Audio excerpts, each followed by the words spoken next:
ഭഗവൻ നാമങ്ങളെ ഉച്ചരിച്ചിരിപ്പൂ. എന്നാൽ തന്നെ ജന്മജന്മാന്തരാശികളായിരിക്കുന്ന ദുരിതരാശികൾ യഥാവരെ സംഭ്രമങ്ങളായി ചമയുമെന്ന് നിശ്ചയം മാത്രമല്ലോ ആകുന്നത്. ആയതുകൂടാതെ കണ്ട മറ്റ സാരങ്ങളായി അനിത്യങ്ങളായി അല്പ സുഖപ്രദങ്ങളായി അവസാന വിരസങ്ങളായിരിക്കുന്ന ഓരോരോ വിഷയാദികളിൽ പരിഭ്രമിച്ച് പ്രധാനെ തലക്ഷേമത്തെ ചെയ്തു പോവുകയോ ചെയ്യുന്നത്.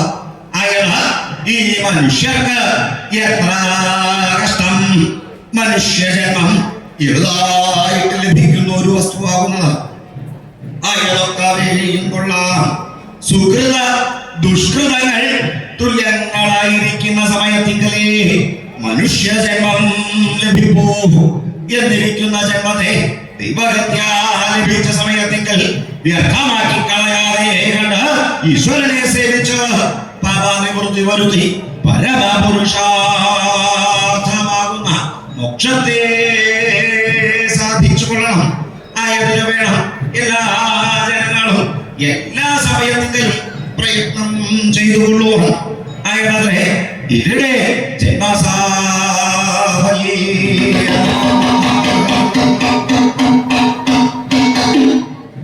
തം ഗണേശ്വരമുപാസ്മഹേ.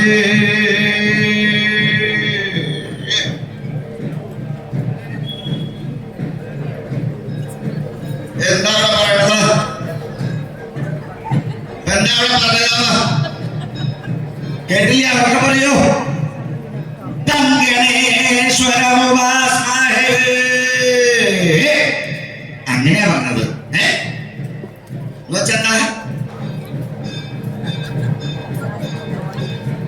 എന്താ ഗണേശ്വരം ഉപാസന?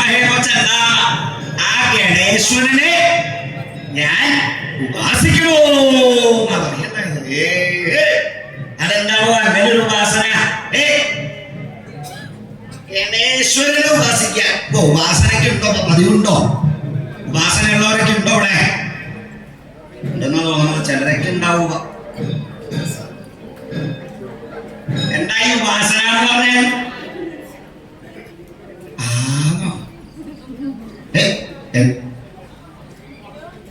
ഹനുമാനെ ഉപാസിക്കുന്ന ആളാ. നടപ്പ് കണ്ടാൽ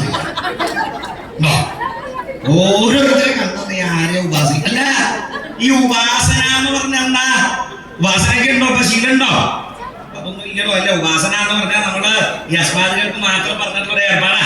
ബാക്കി ആളുകൾക്കൊന്നും ഇല്ലാക്കോ? അങ്ങനെയുണ്ടോ ഉപാസന?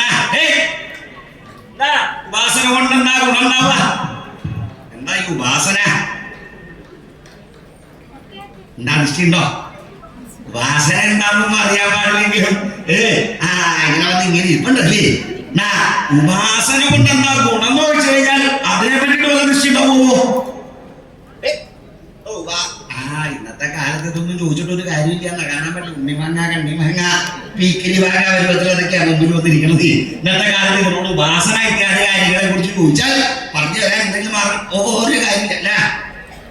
ഇതേ കാര്യങ്ങൾ പറഞ്ഞു കൊടുക്കാനുണ്ടെങ്കിലല്ലേ അറിയുള്ളൂല്ലേ? ആരെങ്കിലും പറഞ്ഞു കൊടുക്കാനുണ്ടോ? പണ്ട് കാലത്തൊക്കെ ഉണ്ടായിരുന്നു. പണ്ട് കാലത്ത് മുത്തശ്ശന്മാര് മുത്തശ്ശിമാര് അവരൊക്കെ കുട്ടികളെയൊക്കെ അടുത്ത് വിളിച്ചിരുത്തിയിട്ട് ഈ കഥകളുടെ കാര്യങ്ങളൊക്കെ പറഞ്ഞു ഉപാസനാദി കാര്യങ്ങളെ കുറിച്ചൊക്കെ പറഞ്ഞു കൊടുക്കൽ പതിവുണ്ട്. എന്നാ ഇപ്പൊ എങ്ങനെയാ? മുത്തശ്ശി തോണ്ടിക്കൊണ്ടിരിക്കുകയാണ്. കാലാവധിയൊക്കെ തീരാനായി തോണ്ടി നിർത്താനായിട്ടില്ല. ഇതിലൊക്കെ എപ്പോഴും ഇതൊന്നും പറഞ്ഞു കൊടുക്കാനുള്ള സമയമൊന്നുമില്ല. അതിന് തോണ്ടിക്കൊണ്ടിരിക്കാൻ വരുന്നുണ്ട് കേട്ടോ. ആർക്ക് പറഞ്ഞു കൊടുക്കാൻ വേണ്ടിട്ട് ഒരാൾ വരുന്നുണ്ട്. എത്ര കാലം നോക്കിയിട്ട് ആളുണ്ടായില്ല. പേരക്കുട്ടികളൊക്കെ ഉണ്ടോ അവിടെ? ഇരിക്കണത് മുഴുവൻ മുത്തശ്ശിയുടെ പേരക്കുട്ടികളല്ലേ? കണ്ടാ പറയില്ല എത്ര വൈഭവം ഉണ്ടെന്നേ. ഇത്യാദി കാര്യങ്ങൾ ഉപാസന ഇത്യാദി കാര്യങ്ങളെ കുറിച്ചൊക്കെ ഒന്ന് പറഞ്ഞു പഠിപ്പിച്ചു കൊടുത്തു കഴിഞ്ഞാൽ നന്നായിരുന്നല്ലേ? എന്താ ഈ ഉപാസന എന്ന് ചോദിച്ചു കഴിഞ്ഞാൽ എന്തുകൊണ്ടാണ്? എന്താ അതിന്റെ ഗുണം എന്താന്ന് വെച്ച് കഴിഞ്ഞാൽ ഒന്നും പറയലില്ല. അപ്പൊ ഇന്നത്തെ കാലത്ത് എന്നോടൊക്കെ ചോദിച്ചാൽ ഒന്നും മറുപടി പറയില്ലേ. അതുകൊണ്ട് അതൊന്നും അറിഞ്ഞിരിക്കണത് നല്ല കാര്യം അല്ലേ? എന്താ ഈ ഉപാസന കൊണ്ടുള്ള ഗുണം എന്ന് വെച്ചാൽ ചതുർവിധ പുരുഷാർത്ഥങ്ങളെയും സിദ്ധിക്കണം വെച്ചാൽ ഉപാസന ഉണ്ടാവണം. ഉപാസന ഇല്ലാണ്ട് സാധ്യമാവില്ല. ചതുർവിധ പുരുഷാർത്ഥങ്ങള് സിദ്ധിക്കുക എന്ന് പറഞ്ഞാൽ അതാണ് ഈ മനുഷ്യ ജന്മത്തിൽ പ്രാപ്തമായിരിക്കുന്ന സർവകാര്യങ്ങളും. ഇവിടെ 4 കാര്യങ്ങൾ അല്ലേ? ധർമ്മ അർത്ഥ കാമ മോക്ഷാദികളെ സിദ്ധിക്കണം എന്നുണ്ടെങ്കിൽ ഉപാസന ഇല്ലാണ്ട് സാധ്യമാവില്ല. ഇതിൽ ഏറ്റവും ശ്രേഷ്ഠമായിട്ടുള്ള ഒരു ഉപാസനയെ കുറിച്ചാണ് പറയുന്നത്. ഗണേശ്വര ഉപാസനേ. ആ ഗണേശ്വരനെ ഞാൻ ഉപാസിക്കുന്നു. ഉപാസിച്ചു കഴിഞ്ഞാൽ സകലവിധ രക്ഷയുണ്ടാവാതെ കണ്ടിരിക്കില്ല. ചതുർവിധ പുരുഷാർത്ഥങ്ങളും സിദ്ധിക്കുന്നു പറഞ്ഞാൽ രക്ഷയുടെ പൂർത്തിയാവുന്നു സാധനം അല്ലേ? എന്താണോ ഈ രക്ഷ എന്ന് പറഞ്ഞാൽ? ചതുർവിധ പുരുഷാർത്ഥങ്ങളും സിദ്ധിക്കുന്നെങ്കിൽ മാത്രമേ അതിന് രക്ഷയുടെ പൂർത്തി എന്ന് പറയാനായി കൊണ്ട് സാധിക്കുള്ളൂ. എന്താണ്? ധർമ്മം അർത്ഥം കാമ മോക്ഷാദികളെ സിദ്ധിക്കണമെങ്കിൽ മാത്രമേ അതിനെ രക്ഷയുടെ പൂർത്തി എന്ന് പറയാനായിട്ട് സാധ്യമുള്ളൂ. അപ്പോ അത്രയും രക്ഷാസാമർഥ്യമുള്ളതായിക്കൊണ്ട് മറ്റാരും തന്നെ ഇല്ല. കാരണം അത്രയും സാക്ഷാൽ ശ്രീ മഹാഗണപതിയുടെ അത്രയും രക്ഷാസാമർഥ്യമുള്ളതായിട്ട് മറ്റാരും തന്നെ ഇല്ല എന്ന് മാത്രമല്ല പലതരത്തിലുള്ള ഉപാസകന്മാരൊക്കെ ഉണ്ടാവും ഇല്ലേ? എങ്ങനെയുള്ളത്? ഭദ്രകാളി ഉപാസിക്കുന്നവരുണ്ട്, ശിവനെ ഉപാസിക്കുന്നവരുണ്ട്, മഹാവിഷ്ണുവിനെ ഉപാസിക്കുന്നവരുണ്ട്, ഒക്കെ ഉണ്ടാലും സകല ജനങ്ങളും ഉപാസിക്കുന്നവരെ അത് മാത്രമേ ഉള്ളൂ. അല്ലാതെ ശ്രീ മഹാഗണപതി. ശ്രീ മഹാഗണപതിയെ ഉപാസിക്കാത്തവരായിട്ട് ആരുമില്ല എന്ന് പറഞ്ഞാൽ ഒരു വിഭാഗത്തിൽപ്പെടുന്ന ആളുകളും ശ്രീ മഹാഗണപതി ഉപാസിക്കാത്തവരായിട്ടില്ല. ചതുർവർണ്ണ വിഭാഗങ്ങളിലുള്ള ആളുകളും ബ്രാഹ്മണ ക്ഷത്രിയ വൈശ്യ ശൂദ്രാദികളിലെല്ലാം പെടുന്ന ആളുകളും ഉപാസന ഉണ്ട്. എല്ലാവരും ഉണ്ട്, എല്ലാം ഉണ്ട്. ഗണപതി ഉപാസിക്കാത്തവരായിട്ട് ആരുമില്ല. ഇപ്പോ തട്ടാന്മാര് ഉപാസിക്കുന്നുണ്ട്, ആശാരിമാര് ഉപാസനയുണ്ട്, പൂശാരിമാര് ഉപാസനയുണ്ടെന്ന് വേണ്ട സകല ജാതിയിലുള്ള ആളുകളും ഉപാസിക്കുന്ന ആളാണ് ശ്രീ മഹാഗണപതി. ഇവരുടെ എല്ലാവരും ഉപാസനയ്ക്ക് ഒരല്പം വ്യത്യാസമൊക്കെ ഉണ്ടാവും. ഉപാസന ഇല്ലാതെ കണ്ടില്ല. ആശാരിമാര് ഉണ്ടോ? ഇവിടെ ഉണ്ടോ? ആശാരിമാരുണ്ടോ? ഉണ്ടെങ്കിൽ തന്നെ കിട്ടാൻ വലിയ പാടാ. ഇവരുടെ ഗണപതി ഉപാസന കണ്ടിട്ടുണ്ടോ? ആശാരിമാർക്കുണ്ട് ഗണപതി ഉപാസന, എല്ലാവർക്കും ഉണ്ട്. എന്താ ഇവരുടെ പ്രത്യേകത വെച്ചാൽ ഈ കണ്ട് കിട്ടാൻ തന്നെ വലിയ പാടാ. എന്ന് മാത്രല്ല ഈ ആശാരിമാര് കണ്ട് പഠിച്ചിട്ടാണെന്ന് അവർക്ക് ഇപ്പൊ ഒരു പ്രത്യേക തൊഴിലുണ്ട്. അത് തൊഴിലിരിപ്പ്. ഇരിപ്പ് മാത്രമേ ഉള്ളൂ, തൊഴിലൊന്നുമില്ല. ആശാരിമാരുടെ സ്വഭാവം എന്നാ പറയേണ്ടത്. പണിയെടുക്കുന്ന സമയമോ കഞ്ഞി പൊട്ടിക്കുന്ന സമയമാകുമ്പോഴാണ് അവൻ പണിയെടുക്കുക. അത്ര നേരം വെറുതെ ഇരിപ്പാ. അതെ ഊണ് കഴിക്കാമോ? അവൻ ഊണ് കഴിച്ചിട്ട് വന്ന ആശാരിയാണ്. ഊണ് കഴിച്ചിട്ട് വന്നാൽ പിന്നെ എവിടെയെങ്കിലും മൂലയ്ക്ക് പോയി ഇരിക്കുന്നുണ്ടാവുള്ളൂ. ഊണ് കഴിക്കാൻ വിളിക്കുമ്പോ ഇതാണ് ആശാരിമാരുടെ സ്വതേവ സ്വഭാവം. മാത്രമല്ല എവിടെ ചെന്നാലും കണ്ടുപിടിക്കൽ വലിയ പാടാണ്. പണിക്ക് വരാന്ന് പറഞ്ഞാൽ അന്നത്തെ ദിവസം വരവില്ല. അതെ ഇന്ന് വരാമോ? വരാന്ന് പറഞ്ഞാൽ 4 ദിവസം കഴിഞ്ഞിട്ടേ വരുള്ളൂ. നാളെ ഞാനവിടെ വന്നേക്കാട്ടോ എന്ന് പറഞ്ഞാൽ നമ്മൾ പ്രതീക്ഷിച്ചിരിക്കും ആള് വരുന്ന. ആള് വരണമെങ്കിൽ ഒരാഴ്ച കഴിയണം. അവരുടെ പ്രത്യേകത. അപ്പൊ അങ്ങനെയാണ് വെച്ചാലും ഗണപതി ഉപാസനയ്ക്ക് ഇന്നത്തെ കർമ്മം തുടങ്ങിയിരിക്കുന്ന ഗണപതി ഉപാസന ഉണ്ട്. അപ്പൊ എങ്ങനെയുള്ളതാണ് ഇവരുടെ ഗണപതി ഉപാസന എന്നാണ് വെച്ചാൽ അതിനൊരു ഉദാഹരണം പറയുമ്പോ എങ്ങനെയാണ് വെച്ചാൽ ഒരു ആശാരിയെ സ്വതേപ്പോഴും അന്വേഷിക്കണത് ഒരു ഭവനം നിർമ്മിക്കുന്ന സമയമാകുമ്പോഴാണ് അന്വേഷിക്കുക. അപ്പോ അന്വേഷിച്ച അതെ ഇവിടെ ഉണ്ടോ ഈ പ്രദേശത്ത് നല്ല ആശാരിമാരെല്ലാം ഉണ്ടോ?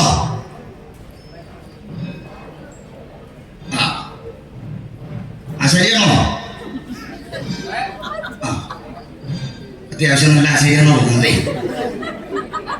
ഒരു കാര്യം ഉണ്ടായിരുന്നു, ഒരു ഇല്ലം പണിയണം. എവിടെയാ? ഈ പ്രദേശത്ത് എന്റെ ഒരു പ്രദേശം അവിടെ കൊണ്ടുപോകുന്നത് പറഞ്ഞാൽ മതി. അവ എന്നാ വരാൻ സാധിക്കുക? നാളെ വരാൻ പറ്റില്ല. എന്താ നാളെ വേറെ പണി ഉണ്ടായിട്ടില്ല, നാളെ വരവില്ല. മറ്റന്നാള് കഴിഞ്ഞിട്ട് പിറ്റേ ദിവസം ഞാൻ എത്തിക്കോളാം. എപ്പോഴും രാവിലെ വന്നാ പറയാൻ വന്നു വരുന്ന പ്രതീക്ഷിച്ച് എല്ലാ കാര്യങ്ങളൊക്കെ ശരിയാക്കി ഇവിടെ നോക്കി വെക്കുമ്പോ സമയം ഉണ്ടെങ്കിൽ അവരെടുത്തു വന്നു കഴിഞ്ഞാൽ ഇങ്ങനെ കുറെ നേരമായി ചായ തുടങ്ങിയിട്ടുണ്ട്. ഇവിടെയാ വന്നോ. ഇവിടെ ഒരു ഭവന പണിയണം. ഇല്ല പണിയേണ്ടത് ഇവിടെയാ. കുറെ മരങ്ങളൊക്കെ ഇങ്ങനെ നിൽക്കുന്ന പ്രദേശ. ഓ കുറെയൊക്കെ നോക്കി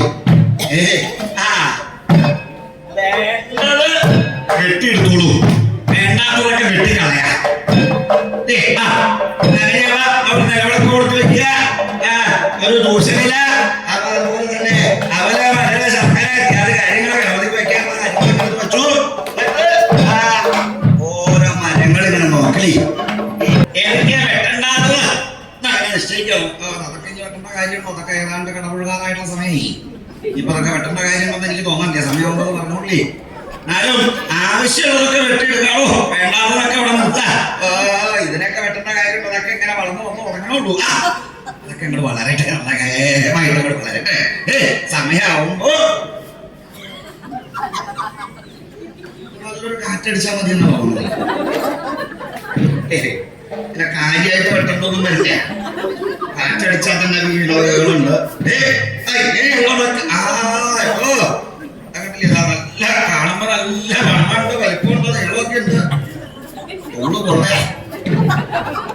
പുറത്തുനിന്ന് നോക്കുമ്പോ വലിയ കാര്യമായിട്ടൊക്കെ തോന്നും. ഉള്ളു കൊള്ളേ അല്ലേ, വെള്ളയാണോ? ഇത് കുഴപ്പമില്ല. അങ്ങനെ ഗുണമുള്ളത് ഏതാ, ഗുണമില്ലാത്തത് ഏതാ, അതൊക്കെ ഇങ്ങനെ നോക്കി എന്റെ വാക്കത്തെ ഈ സാധനങ്ങളൊക്കെ ഞങ്ങളൊക്കെ കൊടുത്തു വെച്ച് ഈ എല്ലാ മരങ്ങളിൽ നിന്ന് ഓരോ കഷ്ണം ഇങ്ങനെ വെട്ടിയെടുത്ത് ഇവിടെ കൊണ്ടുവച്ചിട്ട് എല്ലാ കുളക്കത്തിൽ ഇങ്ങനെ വയ്ക്കും.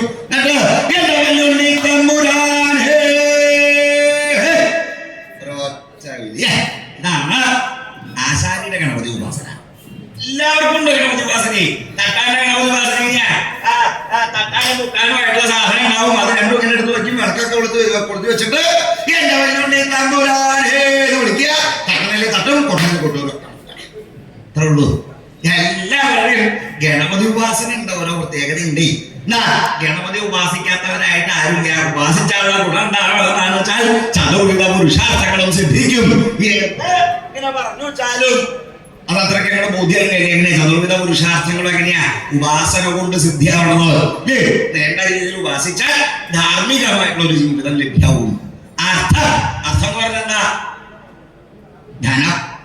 ധാരാളമായിട്ട് ധനം ഇങ്ങനെ സമ്പാദിക്കുക, എന്നിട്ട് കടന്നു പോവാ. അതാണോ? അല്ല. അർത്ഥം എന്ന് പറഞ്ഞാൽ യഥാർത്ഥത്തിലുള്ള ധനം എന്താണോ? വെച്ചാൽ സത്വധനാൽ പ്രധാനമായിട്ടുള്ള കാര്യം വിദ്യ, യഥാർത്ഥത്തിലുള്ള അറിവ്. അതും എങ്ങനെയാണ് സിദ്ധിക്കുക? വേണ്ട രീതിക്കുള്ള ഉപാസന ഉണ്ടെങ്കിലാണ് ഈ രക്ഷയും കിട്ടുള്ളൂ. പിന്നെയുള്ളത് കാമം. സമയാസമയങ്ങളിൽ നടക്കേണ്ടതായിട്ടുള്ള കാര്യങ്ങള് ആ സമയങ്ങളിലെല്ലാം സിദ്ധിക്കണം. അതിലും രക്ഷ ഉണ്ടാവണം. ആ രക്ഷ കിട്ടണമെങ്കിൽ ഉപാസന ഉണ്ടാവണം.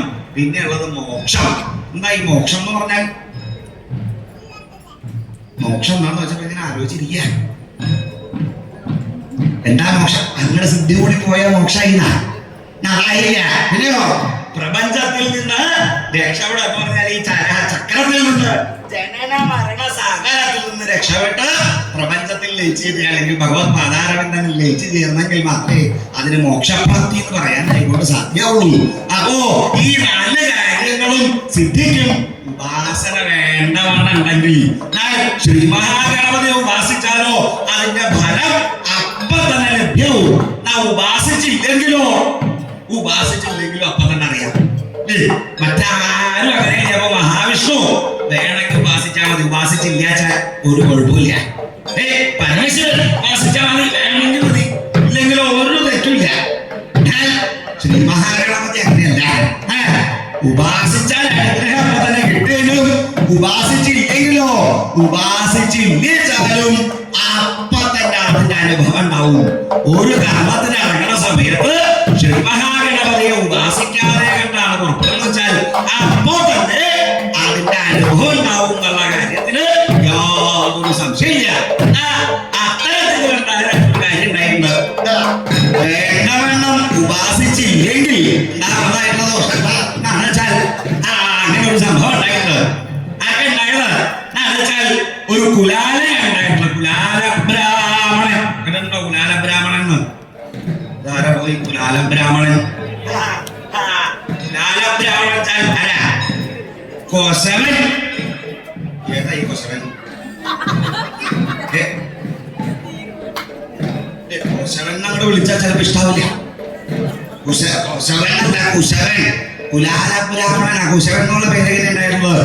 കുംഭകാരൻ. കുംഭകാരൻ ലോപിച്ചാണ് കുശവനായത്. കുംഭകാരൻ എന്ന് പറഞ്ഞാൽ കുംഭം ഉണ്ടാക്കണ ആളാണ് കുംഭകാരൻ.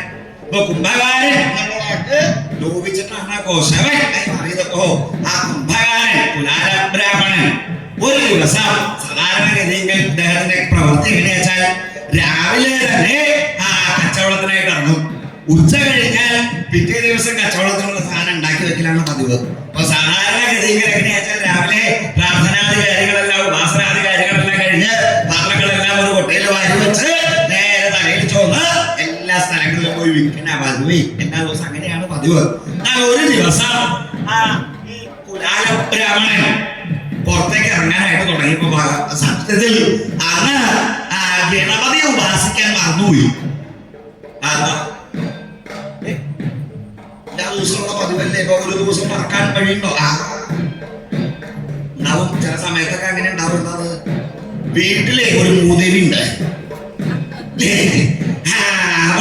പുറത്തേക്ക് ഇറങ്ങാനായിട്ട് തുടങ്ങുമ്പോഴായിരിക്കും ഓരോരോ കാര്യങ്ങൾ പറഞ്ഞു പറഞ്ഞത്. അന്ന് പിന്നെ ഇവളായിട്ട് ബഹളം ഉണ്ടാക്കി കഴിഞ്ഞാൽ ഗണപതിയെ സേവിക്കില്ല, ഭഗവതിയെ സേവിക്കില്ല, എങ്ങനെയെങ്കിലും ഇവിടെ നിന്നും ഇങ്ങനെ ഇറങ്ങി പോയാ മതി എന്നായിരിക്കും മനസ്സിൽ. അനുഭവമുള്ള ആളുകളോട് ചോദിച്ചറിയാം, ഇങ്ങനെ ഇതുപോലുള്ള ഭദ്രകാളിയൊക്കെ കണ്ടു കഴിഞ്ഞാൽ എത്രയും പെട്ടെന്ന് ഇവിടെ നിന്ന് ഇറങ്ങി പോയാൽ മതിയോ? ചിലരുണ്ട് വന്നു കഴിഞ്ഞു അത്ര വലിയ കാര്യമായിട്ട് എങ്ങനെയുള്ള ബഹളമൊന്നുമില്ലേ? ഭാര്യ ഭർത്താക്കന്മാരാവുമ്പോ സ്വതേ അത് പതിവായി വീട്ടില് ബഹളം ഉണ്ടാവല്ലോ. പറഞ്ഞപ്പോഴെ ബഹളം ഉണ്ടാക്കേണ്ട സമയം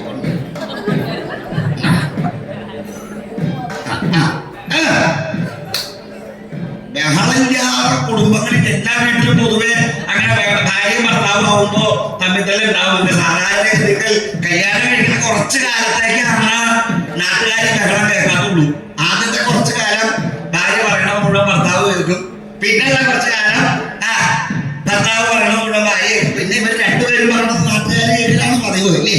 അങ്ങനെയാണ് അതിന്റെ ഒരു രീതി. ചില സമയത്തിൽ വഴക്കൂടാതെ കൊണ്ട് ഉള്ള കുടുംബങ്ങളില്ല. ഭാര്യ ഭർത്താക്കന്മാരാണെങ്കിൽ വഴക്കില്ലാത്തവരുണ്ടോ? ഇല്ലേ? ഭർത്താവായിട്ട് വഴക്കുണ്ടാവാറില്ലേ?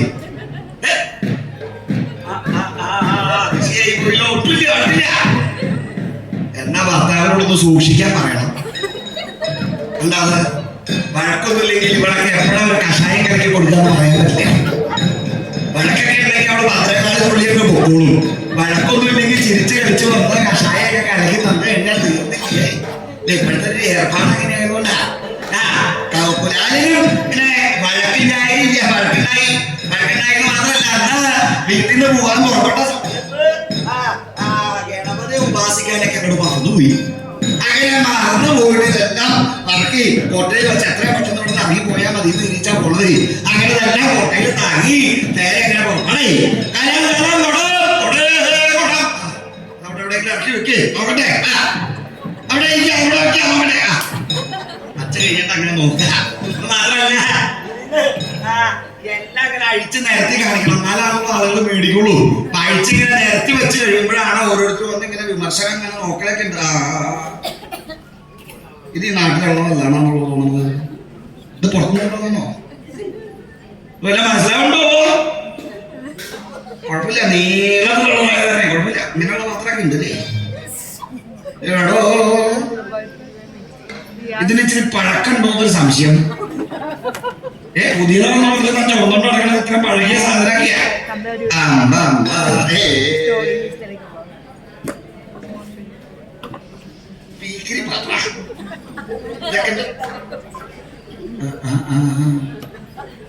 ഇതെന്താണോ ഇതിനൊരു ചെരിവ് കണ്ടാ? ചെരിഞ്ഞതേ ഇരിക്കണോ? എന്താ അങ്ങനെ നിർമ്മാണത്തിലുള്ള പാകപ്പഴയാന്ന് തോന്നുന്നത്. ഇങ്ങനെയുള്ള സാധനമൊക്കെയാണോ ഞാനിങ്ങനെ വിൽക്കാനായിട്ട് കൊണ്ടുവന്നത്? കൊണ്ടുപോക്കോ, ആരും മേടിക്കില്ല. എല്ലാം പിന്നെ പറക്കി കൊണ്ടയിൽ വെച്ചു എന്നിട്ട് കൊണ്ടുപോവാ.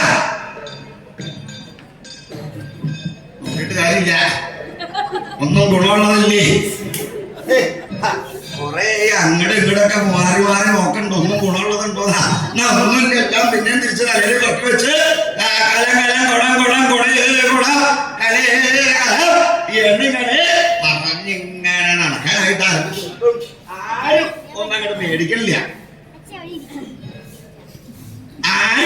അയാളെ മേടിക്കാനായിട്ട് തയ്യാറാണ്. വീണ്ടും ഇങ്ങനെ തലയിൽ ചുമന്ന് ഇങ്ങനെ നടക്കണ്ട. കലാം കലാം തൊടാം തൊടാം എന്തോ എന്നെ വിളിക്കാനാ വന്നതെന്നാണോ? ഞാൻ അത്ര ചുമന്നുകൊണ്ട് വന്നിട്ട് വേണ്ടാന്ന് പറയണില്ലാലോ. ഇത് അവിടെ വിളിക്കുകയും വിചാരിച്ചിങ്ങനെ നോക്കി നോക്കുമ്പോ ഒരു പഠിപ്പുര, പഠിപ്പുരയുടെ അകത്തുനിന്നുള്ളൊരു വീട്ടിൽ നിന്ന് അവലി വരുന്നത് രണ്ടവിടെ നോക്കട്ടെ എന്തൊക്കെ ഉണ്ടോ നോക്കട്ടെ. ആ പഠിപ്പുരയില് ഇതൊക്കെ തലയിൽ ഇങ്ങനെ ചുമന്ന് ഇങ്ങനെ കേറി ചെല്ലുമ്പോഴാണ് കാണുന്നത് പഠിപ്പുരയുടെ വട്ടം ഒരു കോലിങ്ങനെ കെട്ടി വെച്ചിരിക്കുക. ഉണ്ണിവാങ്ങ പരിപാടി അതൊക്കെ ഉണ്ടാവും വീട്ടിലേ. അപ്പൊ അതൊന്നും പുറത്തേക്ക് ഇറങ്ങി പോകണ്ടെന്ന് ഇരിച്ചിട്ടാവും ഇങ്ങനെ കെട്ടി വെച്ചിരിക്കുന്നത്. ഇത് കടക്കാതെ കണ്ട ഈ കടമ്പ കടക്കാതെ കണ്ട അകത്തേക്ക് പോവാനായിട്ട് സാധ്യമാവില്ലല്ലോ. ആരും നടന്നിട്ട് വേച്ചു വെച്ച നടപ്പേ. ഇതിനെ തലയിൽ ചുമന്നോണ്ട് എങ്ങനെ അകത്തേക്ക് കയറി പോവാ? ആരെങ്കിലും ഒന്ന് സഹായിക്കാനുണ്ടെങ്കിൽ വേണ്ടിയിരുന്നില്ല. ഒരാളെ സഹായിക്കാൻ കാണുന്നില്ല. ഇതൊന്ന് തലയിലൊന്ന് താങ്ങി ഇറക്കി വെച്ചാലല്ലേ. ഇതെന്താണോ ഇതൊന്നും ആരുമില്ലല്ലോ ഇവിടെ ഒന്ന് സഹായിക്കാനായിട്ട്. ഇത് തലേന്നൊന്ന് താഴെ ഇറക്കി വെച്ചാലല്ലേ എനിക്ക് അകത്തേക്ക് കയറി പോകാനായിട്ട് പറ്റുള്ളൂ. ആരും സഹായിച്ചില്ലെങ്കിലും വേണ്ടില്ല, ഞാൻ തന്നെ തന്നെ കിടക്കാം. നിശ്ചയിച്ച് കാല് പറിക്കിങ്ങനെ പൊക്കി ആ കമ്പിലിങ്ങനെ ചവിട്ടി അടുത്ത കാല് പൊക്കാനായിട്ട് തുടങ്ങല്ല. കിടക്കണു. ആ കോട്ടയിലുണ്ടായിരുന്ന കുടം സകല സാധനം അവിടെ പൂത്തിരി തൊട്ടില്ല പൊട്ടിത്തെറിച്ച് അവിടെ കിടക്കാം. ഇത് മുഴുവൻ പൊട്ടിത്തെറിച്ച് അവിടെ അങ്ങനെ വീണ സമയത്ത് അകത്ത് എന്തായി കാണിക്കണത്? നിനക്ക് അറിയില്ലാത്ത കാര്യമാണെങ്കിൽ ഇതൊന്നും ചെയ്യാതിരിക്കല്ലേ നല്ലത്. നിനക്ക് അറിയുന്ന പണി ചെയ്താൽ പോലെ എന്തിനാ അങ്ങനെ മനുഷ്യനെ ചുറ്റിക്കാനായിട്ട് ഇങ്ങനെ കയറി വരുന്നത്? നീയാണോ അതൊക്കെ ഇവിടെ ഇതൊക്കെ ഇട്ടാളെ നീയാണോ? ഇതൊക്കെ പാക്കിക്കൊണ്ട് പോയിക്കൊള്ളാം. ഇവിടെ മുറ്റം വൃത്തികേടാക്കാൻ വന്നേരാ. നിനക്ക് പറഞ്ഞത് മനസ്സിലാവില്ലേ? ഇതൊക്കെ പാക്കിക്കൊണ്ട് പോവാൻ ഇന്നെന്താ അങ്ങനെ ഉണ്ടായത്? സാധാരണ ഗതികൾ ഇങ്ങനെ ഒരിക്കലും സംഭവിക്കാറില്ലാത്തതാണ്. ഗണപതി ഉപാസിക്കാൻ വന്നു പോയി അപ്പഴാ ഓർത്തതേ. ഒട്ടും അല്ലാതിരിക്കണ്ട, അപ്പൊ തന്നെ ഉപാസിക്കാം അല്ലെ. ഗണപതിക്ക് ഒരു പ്രത്യേകത, ഏത് സമയത്ത് ഉപാസിച്ചാൽ മതി, ഇന്ന സമയം എന്നില്ല, എപ്പോ വേണമെങ്കിലും ഉപാസനയാവാം. അപ്പൊ അപ്പൊ തന്നെ അങ്ങനെ നിശ്ചയിച്ചു. എന്തായാലും ഗണപതി ഉപാസന കഴിഞ്ഞിട്ട് അടുത്ത കാര്യമുള്ളൂ. എന്തായാലും പൊട്ടിത്തെറിച്ച് പോയല്ലോ. എല്ലാം പൊട്ടി, ഉണ്ടാക്കിയ പാത്രമൊക്കെ പൊട്ടിപ്പോയി. ഇതൊക്കെ പറക്കി കൂട്ടിയിട്ട് നേരെ വീട്ടിലേക്ക് ചെന്നു. വീട്ടിൽ ചെന്നിട്ട് ഒട്ടും അമാനിച്ചില്ല, നിലവിളക്ക് കൊളുത്തി ഒരു തൂശാല വെച്ച അവലവലൊക്കെ വെച്ചതിന് ശേഷം ഒരു ഉണ്ട കളിമണ്ണെടുത്ത് അവിടെ വെച്ച് എന്റെ വല്ലുണ്ണി തമ്പുരാനേ ഒരൊറ്റ വിളിയാ. ഗണപതി ഉപാസന കഴിഞ്ഞു. എന്നിട്ട് ഓരോന്ന് ഉത്പാദിപ്പിക്കാനായിട്ട് തുടങ്ങി, നിർമ്മാണം തുടങ്ങി. അങ്ങനെ നിർമ്മാണം തുടങ്ങിയ സമയത്ത് പഠിപ്പുരയിൽ ഒരാൾ വന്ന പെണ്ണിൽ നിൽക്കണ്ടല്ലോ. ആരാത്? അവിടെ പിന്നിൽ മാറിയിട്ടുണ്ടാക്കി വരൂ, വന്നോളൂ. എന്താണാവോ? അതെ, ഞാൻ ഇല്ലത്തെ കല്യാണമായിട്ട് വിവാഹമുണ്ട്, അതിന്റെ ആവശ്യമായിട്ട് വന്നതാ. എന്താ വേണ്ടത്? കുറച്ച് പാത്രമൊക്കെ. അയ്യോ, ഇവിടെ കുറച്ചെന്നെ ഉള്ളൂല്ലോ. സാരല്ലേ, ഇന്നത്തൊക്കെ അല്ല, ഒരാഴ്ച കഴിഞ്ഞു മതി. ഇരിക്കട്ടെ ദക്ഷിണ. ധാരാളം ധനം താഴെ താഴെ കൊടുത്ത് അവിടെ ഉണ്ടായിരുന്നതായിട്ടുള്ള പാത്രങ്ങളെല്ലാം അയാൾ മേടിച്ച് അങ്ങനെ കിടന്നു. ഇതാണ് ഗണപതി ഉപാസിച്ചാലുള്ള ഫലം. അപ്പൊ തന്നെ കിട്ടുക. ഉപാസിച്ചില്ലെങ്കിലോ അതിന്റെ ദോഷം അപ്പൊ തന്നെ കാണാനായിട്ട് സാധിക്കും. എങ്ങനെയുള്ളതായിട്ടുള്ള ഗണപതി ഭഗവാനാണ് വെച്ചാൽ അപരിച്ഛേദ്യരൂപനായിട്ടുള്ള ആ ഗണപതി ഭഗവാനെ ഉപാസിച്ചാൽ അതിന്റെ ഫലം അപ്പൊ തന്നെ സിദ്ധിക്കുന്നു. മാത്രമല്ല, ആ ഉപാസിച്ചില്ലെങ്കിൽ അതിന്റെ ദോഷം അപ്പൊ തന്നെ കാണാനായിട്ട് സാധിക്കും. ഇങ്ങനെയുള്ളതായിരിക്കുന്ന ശ്രീ മഹാഗണപതിയുടെ വൈഭവം എത്രത്തോളം ഉണ്ടെന്ന് പറഞ്ഞാൽ അതങ്ങോട്ട് തീരില്ല.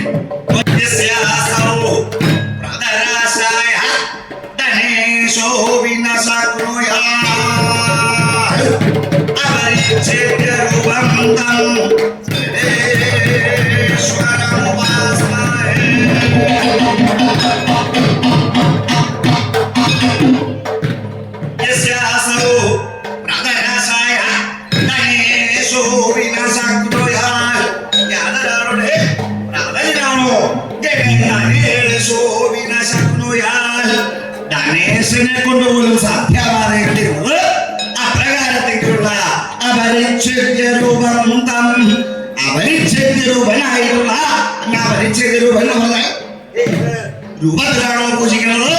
അതേ രൂപത്തിൽ അനുഭവം വൈഭവം നൽകുന്നതായിട്ടുള്ള ആ മൂർത്തിയാണ് അപരിച്ഛേദ്യരൂപനായിട്ട് ശ്രീ മഹാഗണപതി. ഉണ്ണി ഗണപതിയുടെ രൂപത്തിൽ ആരാധിച്ചാൽ ആ രീതിയിൽ അനുഭവങ്ങളായിട്ടുണ്ടാവുന്ന ശ്രീ മഹാഗണപതിയുടെ രൂപത്തിൽ ആരാധിച്ചാലോ ആ തരത്തിലുള്ള അനുഭവങ്ങളും വൈഭവങ്ങളും മനസ്സിലിരിക്കുക.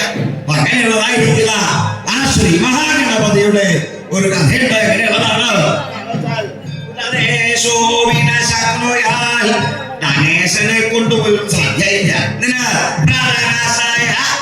ശ്രീ മഹാഗണപതിയുടെ പ്രാതലിന് കൊടുക്കുന്നത് ഗണേശന് പോലും ശക്തി ഉണ്ടായില്ല.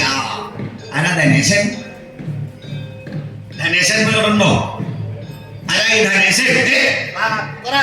ധനമുള്ള ആള്, വലിയ ധനവാനായിട്ടുള്ള ആള് അല്ലേ? ആരാ ധനേശൻ എന്ന് വെച്ചാൽ വൈശ്രവണൻ. കേട്ടിട്ടുണ്ടോ? അങ്ങനെ വൈശ്രവണൻ കുബേരൻ കേട്ടിട്ടില്ലേ? വീട്ടിലുണ്ട്, പ്രതിമ ഉണ്ട്, വലിയ തടിയുണ്ട്, കൊണ്ടുവച്ചിട്ടുണ്ട്, ധാരാളം ധനം ഉണ്ടാവും ചേച്ചി കൊണ്ടുവച്ചിട്ടുള്ള ധനേശന്റെ ഒരു കഥ. ധനേശൻ ശ്രീ മഹാഗണപതിയുടെ വൈഭവം മനസ്സിലാക്കാതെ കണ്ട് പ്രാതലിന് കൊടുക്കാനായിക്കൊണ്ട് ശ്രമിക്കണ്ടായി. അതെന്താ? അതെങ്ങനെയുണ്ടായത്? ഈ വൈശ്രവണൻ കുബേരൻ ലങ്കാധിപതിയായിരുന്നു. ലങ്ക ഭരിച്ചുകൊണ്ടിരുന്ന സമയം ഉണ്ടായി. ഇപ്പോ ലങ്കാധിപതിയായിട്ടുള്ള വൈശ്രവണനെ ലങ്കയെ ഓടിച്ചു. ആര്? രാവണൻ. രാക്ഷസന്മാരാണ്. രാക്ഷസന്മാര് രാജ്യഭരണമൊക്കെ ഏറ്റു തുടങ്ങിക്കഴിഞ്ഞാൽ, ഭരണം തുടങ്ങിക്കഴിഞ്ഞാൽ അവര് തീരുമാനിക്കും എന്താ ആരുടെയാണ് സ്ഥലം.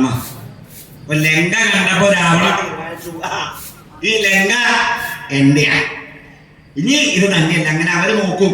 ഈ രാക്ഷസന്മാര് വന്നിട്ട് ഇങ്ങനെ ഓരോ ദിക്കിൽ നോക്കിയിട്ട് പറയാന്ന് ഇത് എന്റെ സ്ഥലമാണെന്ന് പറഞ്ഞാൽ അവർക്ക് കൊടുത്തിട്ട് പോവാ. അല്ലാണ്ട് വേറെ നിർവാഹമൊന്നുമില്ല.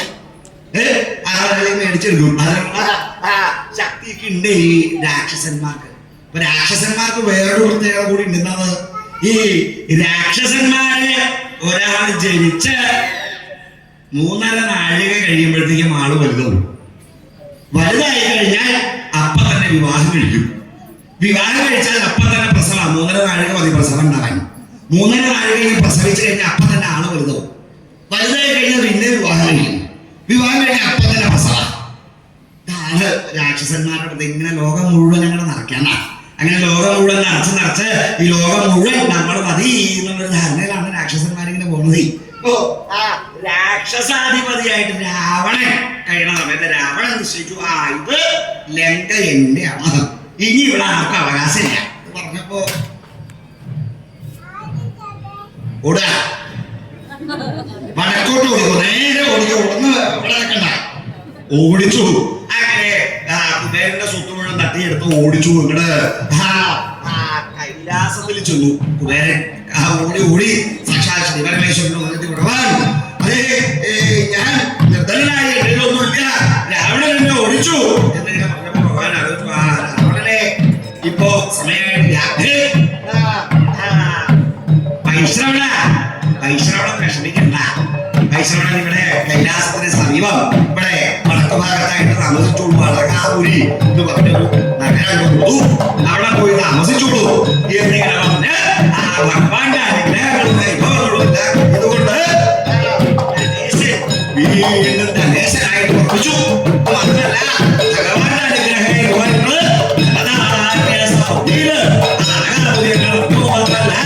വൈഷ്ണവന് ധാരാളമായിട്ടുള്ള ധനം അങ്ങനെ വന്നു ചേരുന്നുണ്ട്. ധനം ധാരാളമായിട്ടുണ്ടായിച്ചാലും ഭക്തിക്ക് കുറവുണ്ടായില്ല വൈഷ്ണവന്.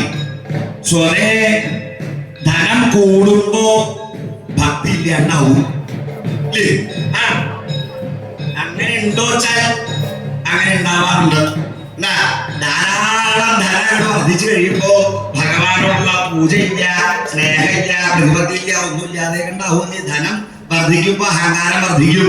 അങ്ങനെ അഹങ്കാരമൊക്കെ വർദ്ധിക്കുമ്പോ ഈശ്വരല്ലേ സാധാരണ ശ്രദ്ധിച്ചാൽ അറിയാവുന്നത് എപ്പോഴാ ഭക്തി മൂക്കുക, എപ്പോഴാ ഭക്തി മൂക്കുക? കാലാവധി തീരാനാവുമ്പോഴാണ്. ഐശ്വര്യം, സമ്പത്ത്, സമൃദ്ധി ഇപ്പോഴൊന്നും ഭക്തി ഉണ്ടാവാറില്ല. എപ്പോഴാ ഭക്തി കൂടെ എന്തെങ്കിലും ഒരു വീഴ്ച വരുമ്പോ, ഇല്ലേ, കുടുംബത്തിന് ആർക്കെങ്കിലും അസുഖം ഉണ്ടായാൽ, പിന്നെ കാലാവധി തീരാറാവുമ്പോ വീട്ടിലിരുന്ന ഇരിപ്പുറക്കില്ല. അയ്യോ എപ്പോഴാ വെളി വരികയെന്ന് അറിയില്ല. അപ്പൊ ഗ്രന്ഥപുരയിൽ കയറും, കണ്ണ് കാണുമ്പോ വായിക്കാത്ത ഗ്രന്ഥങ്ങളൊക്കെ എടുത്ത് കക്ഷത്തിൽ വെച്ചു, എന്നിട്ട് ഏതെങ്കിലും ക്ഷേത്രത്തിന്റെ നടയിൽ പോയിരിക്കാം. എന്നിട്ട് അവിടെ ഇരുന്ന് തൊള്ളവർക്ക് ഭഗവാൻ അപ്പൊ അവിടെ ഇറങ്ങി പോകാനാ തോന്നുന്നു. അല്ലെ ഇവിടെ ഉണ്ടാവും വായനക്കാരുണ്ടോ? കണ്ണ് കാണുമ്പോ വായിക്കാത്ത ആൾക്കാരാണ് കണ്ണ് കാണാണ്ടായപ്പോ വായന തുടങ്ങിയിരുന്നത്. അന്നേ പഠിച്ചായിരുന്നു ഇതൊക്കെ ആയിക്കൊണ്ടേ. അങ്ങനെ ഭക്തി മൂക്കണ സമയം എന്ന് പറഞ്ഞാൽ എന്തെങ്കിലും ഒരു അപകടം ഉണ്ടായി കഴിഞ്ഞാൽ മാത്രമല്ല പല കാര്യങ്ങൾ കൊണ്ട് ഇപ്പൊ ധനങ്ങൾ ധാരാളമായിട്ട് വർദ്ധിച്ചു കഴിഞ്ഞാൽ പിന്നെ ഭക്തി ഉണ്ടാവില്ല. അതും അങ്ങനെ തന്നെയാ. ധാരാളമായിട്ട് ധനമൊക്കെ വർദ്ധിച്ചാൽ പണ്ടെങ്ങനെ വെച്ചാൽ ബ്രാഹ്മണന്മാര് ആദ്യ പൂജാതികളുടെ കാര്യങ്ങളെല്ലാം ചെയ്യുന്നത് അർപ്പണ മനോഭാവത്തോട് കൂടിയിട്ടാണ്. അർപ്പണമാണത്, അവരുടെ കർമ്മമാണത് കണ്ടിട്ടാ ചെയ്യാം. വന്ന് ധാരാളമായിട്ട് ദക്ഷിണയൊക്കെ ലഭിച്ച ഇത്തിരി കാര്യങ്ങളൊക്കെ ആയി കഴിഞ്ഞപ്പോ പൂജ ചെയ്യാനൊന്നും താല്പര്യമില്ലാതെ കണ്ടായിപ്പോ അവിടെ പൂജയ്ക്ക് വടക്കുന്നുള്ള ആൾക്കാരെയൊക്കെ കൊണ്ടുവരേണ്ട അവസ്ഥ. അവിടെ ആളില്ലാഞ്ഞിട്ടൊന്നുമല്ല, ഇവിടെ ഒന്നും കിട്ടാനില്ല. എന്നാ പൂജ നിർത്താൻ വയ്യാത്തത് പെണ്ണ് കിട്ടില്ല. ശാന്തിയാണെന്ന് പറഞ്ഞോണ്ടേ പൂജ ചെയ്യണോണ്ട് പെണ്ണ് കിട്ടില്ല, അതുകൊണ്ട് ഇങ്ങനെ നിർത്തി. ഭക്തിയുടെ കൊണ്ട് ധനം അങ്ങോട്ട് വർദ്ധിച്ചു കഴിയുമ്പോ സ്വതേ ഭക്തി ഇല്ലാതെ ആവണം കുറെ ആളുകളുണ്ട്. അപ്പൊ അങ്ങനെ ധനമൊക്കെ ആയി കഴിഞ്ഞപ്പോ ഇനിയിപ്പോ എന്തിനാ പൂജ ചെയ്തിട്ടെന്തിനാ? അല്ലേ, നമുക്ക് ധാരാളമായിട്ടുണ്ടല്ലോ, ഇനിയിപ്പോ ചെയ്യേണ്ട ആവശ്യമൊന്നുമില്ല എന്തെങ്കിലും പറഞ്ഞ കഴിയുന്ന ആളുകളുണ്ട്. ധനേശനായിട്ടും കുബേരൻ വൈശ്രവണൻ ഭക്തിയിൽ ഒരു മാറ്റവും വന്നില്ല. ഭഗവാന്റെ അനുഗ്രഹം കൊണ്ടാണ് അത്ര ധനം ഉണ്ടായത് എന്നുള്ള ഓർമ്മയുണ്ട്. അതുകൊണ്ട് എല്ലാ ദിവസവും ഭഗവാനെ കാണാനായിട്ട് വരും. എല്ലാ ദിവസം എന്ന് പറഞ്ഞാൽ എല്ലാ ദിവസവും ഭഗവാനെ കാണാൻ വന്ന ആദ്യം വന്ന ഭഗവാന്റെ കാലിൽ തൊന്ന് തൊഴുത് കഴിഞ്ഞിട്ടാണ് വീട്ടിൽ ചെന്നിട്ട് ജലപാനമുള്ളൂ. അവിടെ കൊട്ടാരത്തിൽ ചെന്ന് ജലപാനം പതിവുള്ളൂ. എല്ലാ ദിവസവും വന്ന് ഭഗവാനെ കാണുക, അത് കഴിഞ്ഞിട്ടാണ് ബാക്കിയുള്ള പ്രവൃത്തികളൊക്കെ ആരംഭിക്കുക. അങ്ങനെ ഒരു ദിവസം ഈ വൈശ്രവണൻ കൊട്ടാരത്തിൽ ഇറങ്ങി കൈലാസത്തിലേക്ക് പോവാനായിട്ട് അങ്ങോട്ട് തുടങ്ങി കഴിഞ്ഞപ്പോഴാണ് ഒരാള് വൈശ്രവണനെ കാണാനായിട്ട് വരുന്നത്. എങ്ങനെയാ വലിയൊരു കൊലയുണ്ട്, കാഴ്ചക്കൊല. വലിയ കൊലാച്ച, വലിയ കൊലയാ. ഈ കാഴ്ച സമർപ്പിച്ചാലാണല്ലോ ഇല്ലേ കാര്യസാധ്യത്തിന് വേണമെങ്കിൽ എന്തെങ്കിലും കാര്യങ്ങളൊക്കെ നടക്കണമെങ്കിൽ ഇത് വേണം, കാഴ്ച സമർപ്പിക്കണം. കാഴ്ച സമർപ്പിച്ചാലാണ് ഇപ്പൊ കാര്യങ്ങളൊക്കെ നടപടിയാവുള്ളൂ. ഇല്ലാതെ കൊണ്ട് അധികാരികളുടെ കയ്യിൽ നിന്ന് എന്തെങ്കിലും സാധ്യമാണെങ്കിൽ എന്തെങ്കിലും കൊടുക്കാതെ കൊണ്ട് കിട്ടില്ല. അതിനെന്തോ മേടിക്കാൻ വേണ്ടിയിട്ടാണ് ചുമന്നുകൊണ്ട് ഇങ്ങനെ പറഞ്ഞത്. എന്തോ കിട്ടുമെന്ന് വിചാരിച്ചിട്ടാ എന്തെങ്കിലും കൊടുത്തിട്ട് വേണം അനുഗ്രഹം മേടിക്കാനായിട്ടൊക്കെ കൊടുത്തു കഴിഞ്ഞാലാണ് കാര്യസാധ്യമാവുള്ളൂ. വൈശ്രവണത് കണ്ടു കഴിഞ്ഞപ്പോ ഞാൻ കാഴ്ചക്കൊലയായിട്ട് വന്നതാണ്. ഒരു കാര്യം ചെയ്ത് ഇനിയിപ്പോ ഇവിടെ ഇറക്കി വെക്കണ്ട, ഞാൻ കൈലാസത്തിലേക്ക് പോകാൻ എന്റെ പിന്നാലെ വന്നോളൂ. മനസ്സിലൊരു വിചാരം ഉണ്ടായിരുന്നത് ഇത് കൈലാസത്തിൽ കൊണ്ടുപോയിട്ട് ഭഗവാന്റെ കാൽക്കൽ സമർപ്പിക്കാമെന്നൊരു മനോവിചാരം ഉണ്ടായി. അങ്ങനെ കാൽക്കൽ സമർപ്പിച്ച് അനുഗ്രഹം സിദ്ധിക്കാമല്ലോ എന്ന് വിചാരിച്ചിട്ടാണ് പുറപ്പെടുന്നത്. അങ്ങനെ പുറപ്പെട്ട സമയത്തേക്ക് അദ്ദേഹം പിന്നെ പിന്നാലെ ഇങ്ങനെ വരുന്നുണ്ട്. കൊല മര്യാദക്ക് പിടിക്കണോ,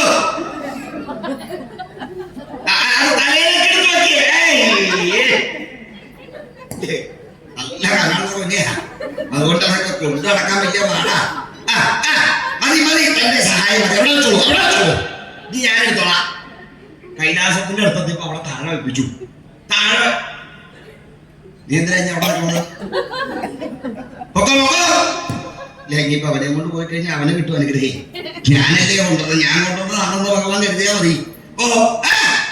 ഇവിടെ മാറ്റി അങ്ങനെ പറഞ്ഞിട്ട് ആ കൊല എടുക്കാനായിട്ട് ശ്രമിച്ചപ്പോ ഈ വൈശ്രവണൻ എന്താ വൈശ്രവണന്റെ പ്രത്യേകത? വൈശ്രവണൻ നല്ല ശരീരമുള്ള ആളാ, നല്ല വണ്ണുണ്ട് അല്ലേ. അത് മാത്രമല്ല ഈ ഒരു കീബോർഡ് നോക്കിക്കഴിഞ്ഞാൽ പൊക്കിള് കഴിഞ്ഞിട്ട് താഴ്ത്തേക്കുള്ള ഭാഗമൊന്നും അങ്ങനെ കണ്ടിട്ടില്ല. വേറെ ഒന്നും കാണാൻ പറ്റില്ല, പൊക്കിള് വരെ കാണാൻ പറ്റുള്ളൂ, താഴത്തേക്കുള്ളൊന്നും കാണാൻ പറ്റില്ല. അതുപോലെയുള്ള ആളാണ് വൈശ്രവണി. ഒരു കണക്കിന് ആ കോല ഇങ്ങനെ പതുക്കെ ഇങ്ങനെ ഉയർത്തി ഇങ്ങനെ ഓളത്തിങ്ങനെ നോക്കി അടുത്ത കാല് വെക്കുമ്പോ ഇനി അത് വീണ്ടും നിരത്തി വെക്കും. എന്നിട്ട് ഇങ്ങനെ തിരിഞ്ഞ് തിരിഞ്ഞ് കറങ്ങി തിരിഞ്ഞ് ഇങ്ങനെയാണ് ചുമന്നുകൊണ്ടുപോണത്. വലിയ വളവട്ടാണ് ഞാൻ കൊണ്ടുവന്നത്. ഇത് കൈലാസ ശൈലത്തിന്റെ മുകളിലിരുന്ന് ഉണ്ണി ഗണപതി കാണുന്നുണ്ട്. കണ്ടു കഴിഞ്ഞപ്പോ എന്താ തോന്നിയത്? ആരാണ് ഒരുത്തനെന്താ തലകുത്തി നടന്നു പറഞ്ഞത്? തലകുത്തി നടന്ന് വരണതല്ല, അത് വൈഷ്ണവൻ ഒരു വാഴക്കൊലയായിട്ട് കയറി വരുന്നതാണ്. ഇത് കണ്ട് മനസ്സിലാക്കി കഴിഞ്ഞപ്പോ വൈഷ്ണവന ആരാ വിളിക്കണത്? ആരെങ്കിലും വിളിച്ചോ? വൈഷ്ണവന ഇവിടെ ആരെന്നെ വിളിക്കണത്? നോക്കണില്ല. വൈഷ്ണവന ഞാൻ സഹായിക്കാം. ആരാ സഹായിക്കാന്ന് പറയാൻ നോക്കി കഴിഞ്ഞപ്പോ ശ്രീ മഹാഗണപതി ആ തുമ്പിക്കൈ നീട്ടി ഇങ്ങനെ വരിക. അവന്റെ നോട്ടം മുഴുവൻ ആ കൊലയിലേക്കാ. വലിയ കാഴ്ചക്കൊലയായിട്ടാ വന്നിട്ടുള്ളത്. ഈ കൊലയിലേക്ക് നോക്കിയിട്ടാണ് ചെല്ലുന്നത്. ഞാൻ സഹായിക്കാം വേണ്ട, ഞാൻ കൊള്ളാം, ഒരു കണക്കിന് എടുത്ത് കൊണ്ടുപോവാ. അപ്പൊ പിന്നാലെ വരും, ഞാൻ സഹായിക്കാം വേണ്ട, ഞാൻ കൊണ്ടുപോക്കണം. അങ്ങനെ ഭഗവാന്റെ മുമ്പില് ഒരു കണക്കിന് കൊണ്ടുവന്നങ്ങോട്ട് വെച്ചു. ഒരു പിന്നാലെ വരണുണ്ട് ഉണ്ണി ഗണപതി. ഞാൻ സഹായിക്കാം വേണ്ട, ഭഗവാനൊന്ന് കണ്ടു തുറന്ന് കണ്ടാ മതി, ഞാനാ കൊണ്ടുവന്നൊന്ന് അറിഞ്ഞാൽ മതിയായിരുന്നു. ഇങ്ങനെ നോക്കിയൊക്കെ ഭഗവാൻ കണ്ണടച്ച ധ്യാനത്തിലാ. ഭഗവാനെ കാണാനായിട്ട് വളരെ സന്തോഷപൂർവ്വം ഇങ്ങനെ കണ്ണടച്ച് ഇങ്ങനെ നിൽക്കുക. കണ്ണു തുറന്ന് കാഴ്ചക്കൊല്ലൊന്ന് കണ്ടാൽ മതിയല്ലോ. ഇല്ലെങ്കിൽ ഭഗവാനെ കാണാനായിട്ട് ചെന്ന് നിൽക്കുമ്പോ എങ്ങനെയാ? ശ്രീകോവിലൊക്കെ അടച്ച് കട തുറന്ന് ഭഗവാനെ ദർശിക്കണേ കണ്ടു കഴിയുമ്പോ കണ്ണടക്കിലാവുക അല്ലേ? അത്ര നേരം കണ്ടു തുറന്നിട്ടാലും ഭഗവാനൊന്ന് കാണുമ്പോ ആ ദീപാലങ്കാരത്തിലൊന്ന് കാണുമ്പോ അറിയാണ്ട് കണ്ണടച്ചു പോകും അല്ലേ? എങ്ങനെയല്ലേ സകലാളുകളും അങ്ങനെ എല്ലാം അത്ര നേരം കണ്ടു തുറന്നിരുന്നാലും ദീപാരാധന തുറന്ന് ആ നാട്ടിൽ കണ്ടു തുറന്നു വരുമ്പോ കണ്ണടയ്ക്കുക. അയ്യോ ഭഗവാനേ മനസ്സറിഞ്ഞ് അപ്പോഴാ കണ്ണടച്ച് ഒന്ന് പ്രാർത്ഥിക്കുക. ഭഗവാനെ കണ്ടപ്പോ ഇങ്ങനെ കണ്ണു തുറന്നൊക്കെ ഭഗവാൻ കണ്ണു തുറന്നപ്പോ വൈഷ്ണവൻ കണ്ണടച്ച് നേരെ പാദങ്ങളിൽ ഇങ്ങനെ നമസ്കരിച്ചു. നമസ്കരിച്ച് അവിടുന്ന് അവിടെ എഴുന്നേൽക്കുമ്പോ എന്താ നോക്കണം?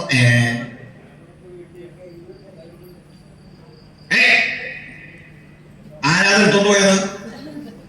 ഞാനിവിടെ വച്ചതാ, നീയാണോ എടുത്തത്? നോക്കിക്കഴിഞ്ഞപ്പോ ഉണ്ണി ഗണപതിയുടെ വായില് ഒരു കാമുണ്ട മാത്രം ഇങ്ങനെ നീണ്ടു നിൽക്കുക, ബാക്കി മുഴുവൻ അകത്തായി. ഇത് കണ്ടപ്പോ വൈശോണം തോന്നി, അയ്യോ പാപം, ഇതൊന്നും കഴിക്കണില്ലാന്നാ തോന്നണേ, ഇവൻ പട്ടിണിയാ. ഭഗവാൻ എന്ന് പറഞ്ഞിട്ട് കാര്യമില്ല, ഒന്നും കൊടുക്കണ്ടാവില്ല. കണ്ടില്ലേ സാധാരണ ആളുകള് പഴം അങ്ങനെ ഓരോന്നും ഉരിഞ്ഞിട്ടാ തിന്നാ. ഇത് കൊലയോട് കൂടിയിട്ടല്ലേ വിഴുങ്ങിയിട്ടുള്ളത്, അതുകൊണ്ട് ഇവനൊന്നും കഴിക്കണില്ല എന്നാ എനിക്ക് തോന്നുന്നത് എന്നിങ്ങനെ മനസ്സിൽ ധരിച്ചു കഴിഞ്ഞപ്പോ ഭഗവാൻ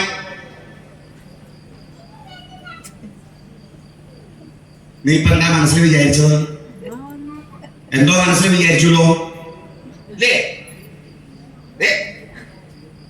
ഇല്ല ഭഗവാൻ ഞാനൊന്നും വിചാരിച്ചില്ല. എനിക്കറിയാം മനസ്സിൽ വിചാരിച്ച കാര്യം എനിക്ക് മുഖത്തോക്കി അറിയാം.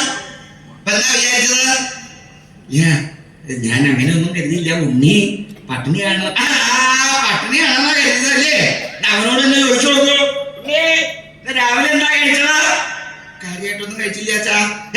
കാര്യമായിട്ട് കഴിച്ചില്ലെങ്കിലും കുറച്ച് കഴിച്ചതല്ല, ഒരു 12 അട. 12 അയ്യോ ഞാൻ പറഞ്ഞത് പട്ടിണിയാണ്.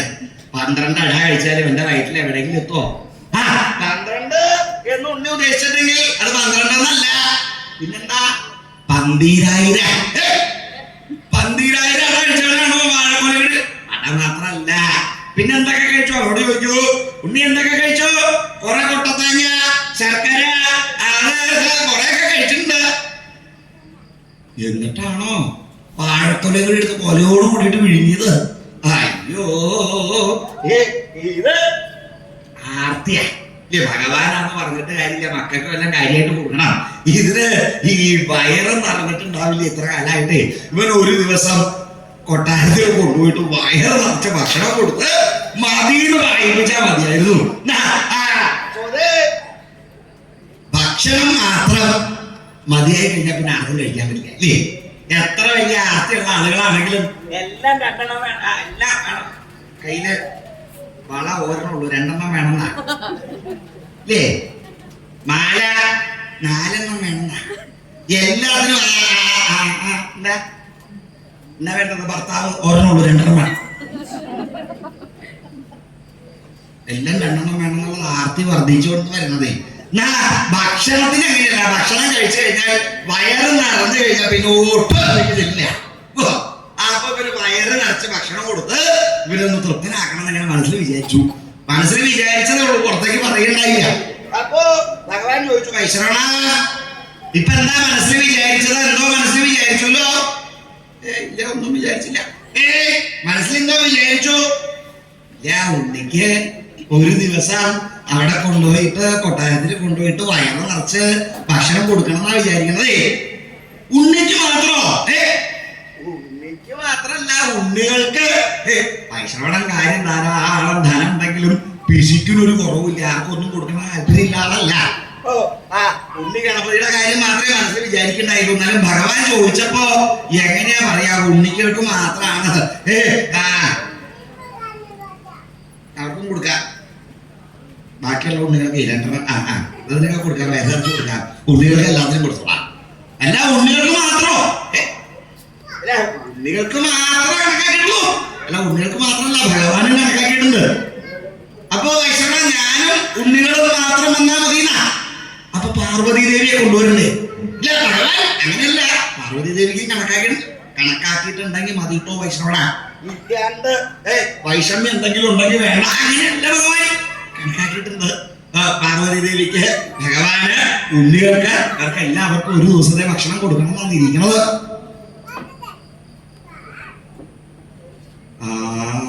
കണ്ടോ, പാർവതി ദേവി പിണങ്ങി പോവാ. എന്താ? ഭൂതഗണങ്ങൾക്കില്ല, അത് കണക്കാക്കിയിട്ടുണ്ട് ഭഗവാൻ. ഭൂതഗണങ്ങൾക്കോ? ധാരാളം ഭൂതഗണങ്ങളുണ്ട്, അവർക്കും കൊടുക്കാൻ പറ്റും, ഒരു കുഴപ്പമില്ല. എത്ര പേരുണ്ടെങ്കിലും സാരമില്ല, കൊടുത്തോളാം. ഇല്ല വൈശ്രവണ, ഞാനും പാർവതി ദേവി ഉണ്ണികളും ഈ ഭൂതഗണങ്ങളും മാത്രമായിട്ട് അങ്ങോട്ട് വന്നു കഴിഞ്ഞാൽ ദേവന്മാരെന്താ വിചാരിക്കുക? ദേവന്മാര് വിചാരിക്കില്ലേ ഞാൻ അവരെ ഒഴിവാക്കിയെന്നല്ല. ഇവര് മാത്രമായിട്ട് എങ്ങും പോക്കില്ല, ബാക്കിയുള്ള ആൾക്കാരും പുറകെ ഉണ്ടാവും. അത് ശരി, ആദ്യം എങ്ങനെ അങ്ങോട്ട് പോവാ? ഇവരെങ്ങനെ എവിടെയെങ്കിലും പോയി കഴിഞ്ഞാൽ അങ്ങനെ പോക്ക് പതിവില്ല, ബാക്കി എല്ലാവരും ഉണ്ടാവേ. അതുകൊണ്ട് ദേവന്മാരെ ഞാൻ കൊണ്ടുപോകാണ്ട് പോവാറില്ല. അപ്പൊ ദേവന്മാരെ എന്താ പറഞ്ഞത്? സമയം കഴിഞ്ഞോ? ഒന്നാമതിപ്പോ ഭംഗിയായിട്ടുള്ള അവസ്ഥയല്ല, അതുകൊണ്ട് എങ്ങനെയൊക്കെ പോണത്. അല്ലെങ്കിൽ ഇപ്പോ എന്താ കുഴപ്പം? എന്താ ദേവന്മാരെ കൊണ്ടുവരണം? ദേവന്മാർ എത്ര പേരുണ്ടെന്ന് അറിയാമോ? 33 കോടി ദേവകളുണ്ട്. അയ്യോ, ഈശ്വരൻ ആലോചിച്ച് 33 കോടി ദേവകള്. ഇവർക്ക് ദേവന്മാര്, ഭഗവാൻ, ഉണ്ണികള്, പാർവതി ദേവി, അവര് മാത്രമാണെങ്കിൽ കുഴപ്പമുണ്ടായില്ല. ഭൂതഗണങ്ങളെന്നും കൂടി പറഞ്ഞു, അതും സാരമില്ലാണ്ടാക്കാം. ആ ദേവന്മാര്, ഇത്രയും ദേവന്മാരുണ്ട്, ഇവർക്കും കൂടി കൊടുക്കണമല്ലോ. ഞാൻ മനസ്സില് അത്ര വലിയ താല്പര്യമൊന്നും ഇല്ലെങ്കിലും ഭഗവാനോട് എങ്ങനെയാ പറയാ പറ്റില്ല. ഒരു ബുദ്ധിമുട്ടില്ല. വൈശ്രവണ അവർക്കൊക്കെ ഉള്ളത് കണക്കാക്കിയിട്ടുണ്ടോ? കണക്കാക്കിയിട്ടുണ്ട്. അല്ല വൈശ്രവണ, എന്നാലും മരണില്ല. എന്താണ്? ഇല്ല, ഞങ്ങള് മാത്രമായിട്ട് വന്നാൽ ശരിയാവില്ല. ഇല്ല, പാർവതി ദേവി, ഉണ്ണികള്, ദേവന്മാര്, ഭൂതഗണങ്ങള്, ഇവരൊക്കെ മാത്രമായിട്ട് ഞാൻ പോക്ക് ശരിയാവില്ല. എന്താ? അസുരന്മാരുണ്ടേ, അസുരന്മാരും എന്റെ ഭക്തന്മാർ, അവര് വിചാരിക്കില്ലേ ഞാൻ അവരെ ഒഴിവാക്കുന്നു. എത്രയുണ്ട് അസുരന്മാര്? ദേവന്മാരുടെ നേരെ ഇരട്ടി എണ്ണമുണ്ട് അസുരന്മാര്. ഇത് മാത്രമല്ല, അസുരന്മാരുണ്ടെങ്കിൽ അനുമതി വർദ്ധിച്ചോണ്ടിരിക്കുകയാണല്ലോ. ഓഹോ, കൂട്ടി നോക്കുമ്പോ ധാരാളമായില്ലേ? 30 കോടി ദേവകൾ, അതിന്റെ ഇരട്ടി അസുരന്മാരെന്താ കൈകൊണ്ട് എണ്ണി നോക്കുക. ഇതൊക്കെ മനസ്സിലാവുണ്ടോ? കണക്ക് കൂട്ടി നോക്കുക. ആലോചന ഭയങ്കരമായിട്ട് കണക്കാ കൂട്ടണ്ടേ? ഇവർക്ക് എല്ലാവർക്കും കൂടി എത്രത്തോളം വേണമെന്നാണ് അങ്ങനെ ചിന്തിച്ച് അവസാനം വൈശ്രവണ പറയേ, അതെ കുഴപ്പമില്ല, ഈ ത്രൈലോക്യവാസികൾ മുഴുവൻ വന്നാലും അവർക്കെല്ലാം കൊടുക്കാനുള്ള ഭക്ഷണം ഉണ്ടാവും കൊട്ടാരത്തില്. എടാ ഭയങ്കര, അത് നിന്റെ അഹങ്കാരല്ലേ? ത്രൈലോക്യവാസികൾക്ക് മുഴുവൻ കൊടുക്കാനുള്ള ഭക്ഷണം ഉണ്ടാവുന്ന ഭഗവാൻ വിചാരിച്ചു, എന്നാ അതൊന്ന് കാണണമല്ലോ എന്നിങ്ങനെ മനസ്സിൽ വിചാരിക്കണ്ടായി. മനസ്സിലിങ്ങനെ വിചാരിച്ചൊന്നും മാത്രല്ല, വൈശ്രവനോട് പറയണ്ടായി, വൈശ്രവണ എന്നാ വരുന്നത്? ഇന്നേക്ക് 10ാം ദിവസം വന്നാ മതി. 10ാം ദിവസം വന്നാ മതിയില്ലേ? എന്ന് വരാം. ആയിക്കോട്ടെ വൈശ്രവണ, ഞാൻ 10-ാം ദിവസം പുറപ്പെടുന്നുണ്ട് എന്നിങ്ങനെ പറഞ്ഞ് വൈശ്രവണനെ യാത്രയാക്കാനായിട്ട് തുടങ്ങി കഴിഞ്ഞപ്പോ അപ്പോ അവിടെ പോവാ, ഞാനും വരാം.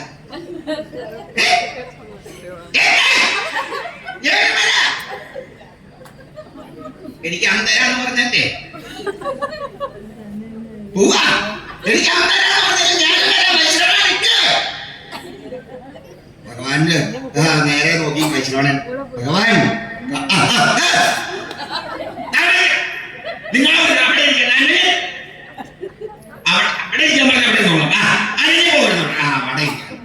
അച്ഛൻ പറഞ്ഞാൽ പിന്നെ അനുസരണ, നല്ല അനുസരണയാകണ്ട, ഇത് ഭയങ്കര അനുസരണയാ.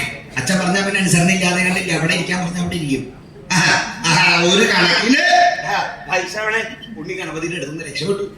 കൊട്ടാരത്തിലെത്തി വേണ്ട ഏർപ്പാടുകൾ തുടങ്ങി ദേഹണ്ണം അല്ലേ, ത്രൈലോക്യവാസികൾക്ക് മുഴുവൻ ഭക്ഷണം കൊടുക്കാന്ന് പറഞ്ഞാൽ വന്നുള്ളത്. അപ്പൊ അതിനുള്ള ദേഹണ്ണപ്പുര വേണം, അതിനുള്ള നെടുമ്പുരകൾ വേണം, അതിന് വേണ്ടിയിട്ടുള്ള ദേഹണ്ണക്കാര് വേണം, അങ്ങനെ സകല ഏർപ്പാടുകളും വേണം. അതൊക്കെ നോക്കി നടത്താനായിട്ട് വൈശ്രവണ മാത്രമേ ഉള്ളൂ. വൈശ്രവണ എല്ലാ കാര്യങ്ങളൊക്കെ ഓടി നടന്നിങ്ങനെ ചെയ്യുന്നുണ്ട്. അടുത്ത ദിവസം രാവിലെ പുറപ്പെട്ട് കൈലാസത്തിൽ ചെന്നു. അവിടെ ഭഗവാനെ കണ്ടു തൊഴുത് തിരിച്ചു പോരാനായിട്ട് പോവാ. ഞാൻ മറ്റേ എന്തിനാ ഇന്ന് പറയുന്നത്? ഇല്ല, ഇന്നേ വന്നാണ് ഉത്സാഹിക്കാം. ഇന്നല്ല, ഇനി 9 ദിവസം കഴിഞ്ഞ ഞാൻ ഇന്നേ ഉത്സാഹിക്കാം. വേണ്ട, ഇന്ന് വരണ്ട, ഭഗവാൻ വരണമെന്നാ പറയണത്. വിളിച്ചോടെ ഇരുന്നു. വിനായകന്റെ കുഴപ്പതാ ഇല്ലേ, വിനായകൻ ഇടയ്ക്കിടയ്ക്ക് ഇതുപോലെ ഓരോ വിടുവായുധനൊക്കെ പറയുന്ന മാത്രമല്ല പുറകെ വല്ലതും കാണിച്ചോണ്ട് നടക്കും. നീ അവരെ ഒന്ന് പിടിച്ച് ഇരുത്തണമെങ്കിൽ അച്ഛൻ വിചാരിച്ചാൽ മാത്രമേ സാധ്യമുള്ളൂ. അച്ഛൻ പറഞ്ഞാൽ അവിടെ ഇരുന്നുള്ളൂ. ഇങ്ങനെ 10-ാം ദിവസം വൈഷ്ണവൻ വിചാരിച്ചു പോകണം. ആരെയാ വിളിക്കണത്? പോണോന്നാ? ഇന്ന് പോവാണ്ടിരുന്നാ മോശല്ലേ? ഭഗവാൻ വിചാരിക്കില്ലേ ഇത് ഞാൻ അങ്ങോട്ട് ചെല്ലണതുകൊണ്ട് അവൻ ഇങ്ങോട്ട് വരാത്തെന്ന് വിചാരിക്കില്ലേ? അതുകൊണ്ട് പോവാണ്ടിരിക്കണ്ട. നേരെ പുറപ്പെട്ടു, കൈലാസത്തിൽ ചെന്നു. ഭഗവാനെ കണ്ടു തൊഴുത് പുറപ്പെടാനായിട്ട് നിശ്ചയിച്ചു കഴിഞ്ഞപ്പോ ഇന്നല്ലേ എനിക്ക് അന്തരാന്ന് പറഞ്ഞത്? അതെ, ഇന്നാണ്. ഞാനിപ്പോ വരട്ടെ. ഇപ്പോഴെന്തിനാ സമയാവും? എപ്പോ വേണേലും വരാൻ തയ്യാറായിട്ട് നിൽക്കുക. എപ്പോ പറ്റുന്ന വെച്ചാൽ അപ്പൊ തന്നെ പുറപ്പെട്ടോളൂ. ഇപ്പോഴല്ല, സമയമായിട്ട് പുറപ്പെട്ടാ മതി. ഭഗവാൻ പരിവാര സമയത്തായിട്ട് പുറപ്പെടുന്ന സമയത്ത് പുറപ്പെട്ടാ മതി. ഇല്ല, ഞാൻ നേരത്തെ ഒന്ന് ഉത്സാഹിക്കാം. ഭഗവാൻ നേരത്തെ വരാനാ പറയുന്നത്. അവിടെ ഇരിക്കണം, സമയമാകുമ്പോ പോവാം. അവിടെ ഇരിക്കും, അവിടെ ഇരുന്നോ. വെല്ലുണ്ണി അവിടെ വിളിച്ചവിടെ ഇരുത്തി. എന്നിട്ട് വൈശ്രവണൻ പോയി കഴിഞ്ഞപ്പോ ഭഗവാൻ പുഷ്പാഞ്ജലിയായി. പുഷ്പാഞ്ജലി എങ്ങനെയാച്ചാൽ വലിയൊരു ഭൂപാലികയുണ്ട്. ഓരോ പൂവെടുക്കും മന്ത്രം ജപിക്കും, പുഷ്പങ്ങൾ അർപ്പിക്കും. ഒരെണ്ണം എടുക്കുക, മന്ത്രം ജപിക്കുക, പുഷ്പങ്ങൾ അർപ്പിക്കുക. എങ്ങനെയാ ഇത്? ഉണ്ണി ഗണപതി വന്ന് നോക്കി കഴിയുമ്പോൾ ഒരു ഭൂപാലികയുണ്ട്. എത്ര പൊക്കത്തിലെ പൂവേ ഓരോന്നെടുത്ത് അർപ്പിച്ചെന്ന് തീരുമ്പോഴത്തേക്കും വൈകുന്നേരം ആവും. അപ്പൊ അവിടെ ചെല്ലുമ്പോ അണ്ണായിരം ഭക്ഷണമൊക്കെ തീർന്നു പോയി. ഇത് ഭഗവാൻ അതേ സമയം കളയല്ല. ആ കണ്ണടച്ചിട്ടാണല്ലോ, കണ്ണടച്ച് തന്നെയാണോ ഇരിക്കണം? നോക്കൂ, അന്ന് മേപ്പോട്ട് നോക്കിയില്ല, സാധാരണ നേരെ നോക്കിയിട്ടാണ്. ഒന്നും കാണാനില്ലല്ലോ അല്ലേ? കാണാനില്ല, നോക്കണില്ല, കണ്ണടച്ചിരിക്കണത്. ഇനി അന്തിക്കെന്താ നിശ്ചയിച്ച് തുമ്പിക്കൈ കൊണ്ട് ആ പൂ മുഴുവൻ വാരി ഒരു അങ്ങനെ അറിഞ്ഞു. ഇറങ്ങി കഴിഞ്ഞപ്പോ ഭഗവാൻ അത് തപ്പി നോക്കി കഴിയുമ്പോ പൂവാണെങ്കിൽ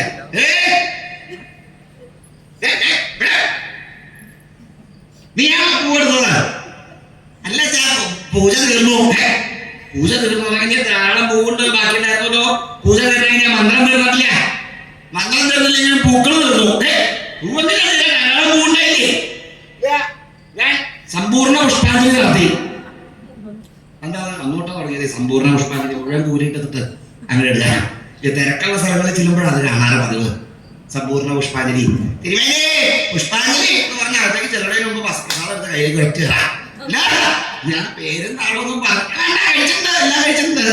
എന്റെ പേരിൽ എല്ലാവരും താളെ കഴിച്ചിട്ടുണ്ട്. ഇല്ലേ, തിരക്കുള്ള ദിക്കിലേ ചെല്ലുമ്പോ കാണാൻ പ്രസാദം. ഈ വേറെ ദിക്കലുണ്ട്, അവിടെ തൊഴുതിങ്ങനെ നിന്നാൽ മതി. പ്രസാദം എടുത്ത് നെറ്റിത്തേക്ക് പറ്റിയ. പിന്നെ 2 കാര്യത്തിൽ വലിയ താല്പര്യം എന്താണ്? ദക്ഷിണ കഴിക്കണായിരുന്നില്ലേ, ഭക്ഷണം കഴിക്കണായിരുന്നു. 2 കാര്യത്തിലുള്ള ദക്ഷിണ മേടിക്കുമ്പോഴാണ് വെച്ചാൽ ധാരാളമായിട്ട് കെട്ടിക്കാൻ അനുഗ്രഹം കൊടുക്കും. അങ്ങനെയാണ് സാധാരണഗതിയിൽ പതിവ് അല്ലേ? ഇവിടെ ദക്ഷിണ മേടിക്കലും അനുഗ്രഹത്തിനും ഒരു പ്രത്യേകതയൊക്കെ ഉണ്ട്. ബ്രാഹ്മണരുടെ ദക്ഷിണയ്ക്ക് അനുഗ്രഹത്തിനൊക്കെ പ്രത്യേകത എന്താ വെച്ചാൽ ദക്ഷിണ മേടിച്ചു കഴിഞ്ഞാൽ നോക്കും 2 പണമുള്ളൂ. ഇത്ര മതി അനുഗ്രഹം. 10 പണം ഉണ്ടെങ്കിലോ ഇത്ര അത് അനുഗ്രഹം. 15 ഉണ്ടെങ്കിലോ ചോദിച്ചിട്ടുള്ള ഒരു അനുഗ്രഹം കൂടി കൊടുക്കലാണ് പതിവ്. ഇങ്ങനെയാണ് ദക്ഷിണ ഭക്ഷണത്യാദി കാര്യങ്ങൾക്ക് നല്ല താല്പര്യം ഉണ്ടാവാറുണ്ട്. സാക്ഷാൽ ഈ വൈശ്രവണൻ ഇവിടെ വന്ന എല്ലാ ആളുകളും വരാനായിട്ടുള്ള ഏർപ്പാടുകളൊക്കെ ഇവിടെ ചേർത്തിട്ട് നെടുമ്പുരയിലെ കാര്യങ്ങളൊക്കെ ചേർത്ത് ഭഗവാനെ ക്ഷണിച്ച് എല്ലാ കാര്യങ്ങളും തയ്യാറാക്കി കൊണ്ടിരിക്കുകയാണല്ലോ. അപ്പോ ഉണ്ണി ഗണപതി ഈ ധൃതി പിടിച്ച് അങ്ങോട്ട് പുറപ്പെടാൻ വേണ്ടിയിട്ടാണല്ലോ ഇങ്ങനെയൊക്കെ ചെയ്തത്. ഇതെല്ലാം ഭഗവാൻ ആലോചിച്ചിട്ട് ഇങ്ങനെ ചിന്തിച്ചു, അല്ല ഇനി സമയം കളയണ്ട, അതിക്രമിക്കണ്ട, പുറപ്പെട്ടൊക്കെ ഉണ്ണിക്ക് അത്രയും വിഷമം ഉണ്ടാക്കണ്ടാകണം. അതുകൊണ്ടാണല്ലോ ഈ പുഷ്പാഞ്ജലിയൊക്കെ നടത്തിയത്. ഇനി അവനെ അധികം വിഷമിപ്പിക്കണ്ട, പുറപ്പെട്ട് കളയാം. വൈശ്രവണനാണെങ്കിൽ എല്ലാം തയ്യാറാക്കിയിട്ടുണ്ടെന്നാ പറഞ്ഞത്. എന്നാ ത്രൈലോക്യവാസികളെ മുഴുവൻ വിളിച്ചോളൂ, എല്ലാരും വിളിച്ചു. എന്നിട്ട് ഭഗവാൻ അങ്ങനെ പുറപ്പാടായി. കുഞ്ഞുങ്ങള് പാർവതീദേവി സഹിതമായിട്ട് അങ്ങനെ പുറപ്പെട്ട് അവിടെ ഭാഗാപുരിയിലേക്ക് എത്തിയ സമയത്തേക്ക് വേണ്ടവണ്ണം സ്വീകരിച്ച് അണയിച്ച് അവിടെ കൊണ്ടുവന്ന അക്ഷരത്തെ സ്വീകരിക്കല്ലേ. അക്ഷരത്തെ സ്വീകരിക്കാനായിട്ട് ഭഗവാൻ ഇങ്ങനെ തല വിളിച്ചു കൊടുത്തു. വൈശ്രവണൻ ആദ്യം വന്ന് ഒരല്പ അക്ഷരം ഇട്ടു. ഭഗവാൻ ഇങ്ങനെ വീണ്ടും തല വിളിച്ചില്ല. 2ാമതും ഇട്ടു, 3ാമതും ഇട്ടു. ഇപ്പോഴും തല വിളിച്ചില്ല. എന്താ മതിയായിട്ടുണ്ടാവില്ലേ? ഞാൻ ഒരു പിടുത്തമായിട്ടാണ് തലയിലേക്ക് ഭഗവാനെ സന്തോഷമായിക്കോട്ടെ എന്ന് വിചാരിച്ചാ അതിനാണ് ഉത്തരമാര് തലയിലേക്ക് ഇടുന്നത്. അതൊക്കെ ഒരു പേരിന് മതിയല്ലോ. അദ്ദേഹം മുഴുവൻ അരിയും നെല്ലൊക്കെയാണല്ലോ ഇത് വാരി ഇങ്ങനെ കിടന്ന് ചെടന്ന് വാരി കിടന്ന് അങ്ങനത്തേക്ക് പുറപ്പെടാൻ കുഴപ്പമില്ല. പുറപ്പെടാനായിട്ട് നോക്കിക്കഴിഞ്ഞപ്പോ വലിയൊരു പരവതാനി ഇങ്ങനെ വിരിച്ചിട്ടിരിക്ക. ഈ പരവതാനി കണ്ടപ്പോ ഭഗവാൻ അല്ല വൈശ്രവണ, ഇത്രയും വലിയ പരവതാനിയുടെ ഒക്കെ ആവശ്യമുണ്ടോ? ഇത് ചീത്തയായി പോലെ ഞങ്ങൾ കയറി നടന്നു കഴിഞ്ഞാൽ അത് ചീത്തയായി പോലെ. സന്തോഷമാവാൻ വേണ്ടിട്ടാ, ചീത്തയാവലൊന്നും ഇല്ല, ഞങ്ങൾക്ക് സന്തോഷമാവാൻ വേണ്ടിട്ടാ. ഇല്ല ഇതിന്റെ നടന്ന വൃത്തികേടാവും. സാരില്ല ഭഗവാൻ, അവിടുത്തെ കാല് ഒന്ന് പതിപ്പിച്ചാ മതി, അടിയുടെ സന്തോഷമാവും. കാലൊക്കെ ഒന്ന് നന്നാക്കി ഇതിനധികം വിഷമം ഉണ്ടാക്കണ്ടല്ലോ, വഷളാക്കണ്ട എന്ന് വിചാരിച്ച് ഇങ്ങനെ പതുക്കെ കാലം വെച്ച് പോയപ്പോ പിന്നാലെ വന്ന സകല ആളുകളും അതുപോലെ തന്നെ ഭഗവാനെ അനുഗമിച്ച ഇതിനൊന്നും പറ്റരുതല്ലോ എന്ന് വിചാരിച്ചിങ്ങനെ നടന്നപ്പോ ഉണ്ണി ഗണപതി മാത്രം ഏറ്റവും അവസാനം നിൽക്കണമേ. എന്താ ഉണ്ണി കടന്നു പോളില്ലേ? എല്ലാരും പോയി കഴിഞ്ഞു, ഞങ്ങളുടെ പുറപ്പെടാം. വൈശ്രവണ ഇതെന്താ ഇങ്ങനെ ഇടിച്ചിട്ടുള്ളതാ? സന്തോഷമാവാനായിട്ടല്ലേ? സന്തോഷമാവാനായിട്ടാ. എനിക്ക് സന്തോഷായി. വന്നോട്ടെ. വന്നാലും വന്നില്ല. വരൂ. ആ കാലെടുത്ത് ഓരോ കാല് വയ്ക്കുമ്പോഴും അത്ര ഭാഗം പൊടിഞ്ഞു വിടും. പൊടിഞ്ഞു പോകുമ്പോ വൈശ്രവണ എന്താ അത്ര സന്തോഷം ആവേണ്ടിയിരുന്നില്ല. സന്തോഷം ആവേണ്ടിയിരുന്നില്ല. അങ്ങറ്റം വരെ ചെന്നപ്പോഴത്തേക്കും പരവതാനി നല്ല പട്ടിന്റെ പരവതാനിയാ പൊടിഞ്ഞ് പൊടി പോലെ കാറ്റടിച്ചാ പറഞ്ഞു പോകും. ആ അവസ്ഥയായി. എന്നൊക്കെ ക്ഷണിക്കാൻ തോന്നിയ സമയം പറഞ്ഞാൽ മതിയോ. ഞാൻ ക്ഷണിച്ച് കൊണ്ടുവന്നിട്ട് എന്താ പരവതാനി മുഴുവൻ പൊടിച്ചു കളഞ്ഞു. നല്ലത് മനസ്സില് ഇങ്ങനെയൊക്കെ വൈഷമ്യം ഉണ്ടെങ്കിലും മുഖത്തത് കാണിക്കില്ല. നല്ല സന്തോഷവാനായിട്ട് തന്നെയാണ് ഇരിക്കണത്. വേണ്ട രീതിയെങ്കിൽ ആ കാര്യങ്ങളൊക്കെ ചെയ്യുന്ന ആദ്യം കുളി കഴിഞ്ഞിട്ടാണല്ലോ ഭക്ഷണം പതിവ്.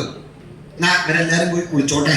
കുളിച്ച് തേച്ചൊരച്ച് കുളി കഴിഞ്ഞ് വന്നോട്ടെന്ന് വിചാരിച്ചു വലിയ 3 പാത്രങ്ങളില് കുറച്ച് എണ്ണ, നാഗപ്പൊടി, പിന്നെ താളിപ്പൊടി ഇതൊക്കെ കൊണ്ടുവന്ന് നിരത്തി അങ്ങോട്ട് വെച്ചു. ഇത്ര ആളുകളുണ്ടല്ലോ, എല്ലാവർക്കും വേണ്ടിയിട്ട് എടുക്കാൻ വേണ്ടിയിട്ട് വലിയ പാത്രത്തിലാണ് കൊണ്ടുവച്ചതേ. ഉണ്ണി ഗണപതി പതുക്കെ ആദ്യം തുമ്പിക്കൈ വെച്ച് ഇങ്ങനെ നീട്ടി ഇങ്ങനെ നോക്കി 3 ഒന്ന് തൊട്ടു നോക്കിയേ.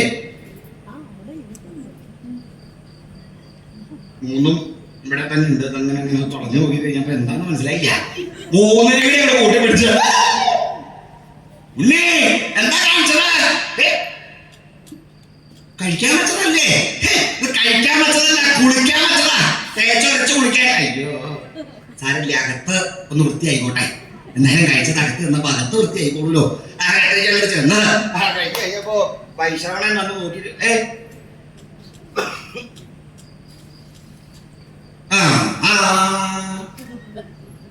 എങ്ങടായി പോണത്? ഒന്നും കഴിച്ചില്ല എന്ന് തോന്നണല്ലോ. ഈ രാവിലെ എന്തെങ്കിലും കഴിച്ചിട്ടുണ്ടോ? ഒരാ കണ്ടിട്ടൊന്നും കഴിച്ചിട്ടില്ല എന്ന് തോന്നുന്നത്. ഉണ്ണികൾക്ക് പ്രാതല് കൊടുത്താലോ? ഭഗവാൻ ഉണ്ണികള് ഇവര് വിഷമിച്ചല്ലേ ഇരിക്കണത് തന്നെ. ബാക്കിയുള്ളതൊക്കെ ആയി വരുന്നതിന് മുമ്പ് ഉണ്ണികൾക്ക് എന്തെങ്കിലും ഒന്ന് കഴിച്ചാൽ പ്രാതൽ എന്തെങ്കിലും കൊടുക്കാം.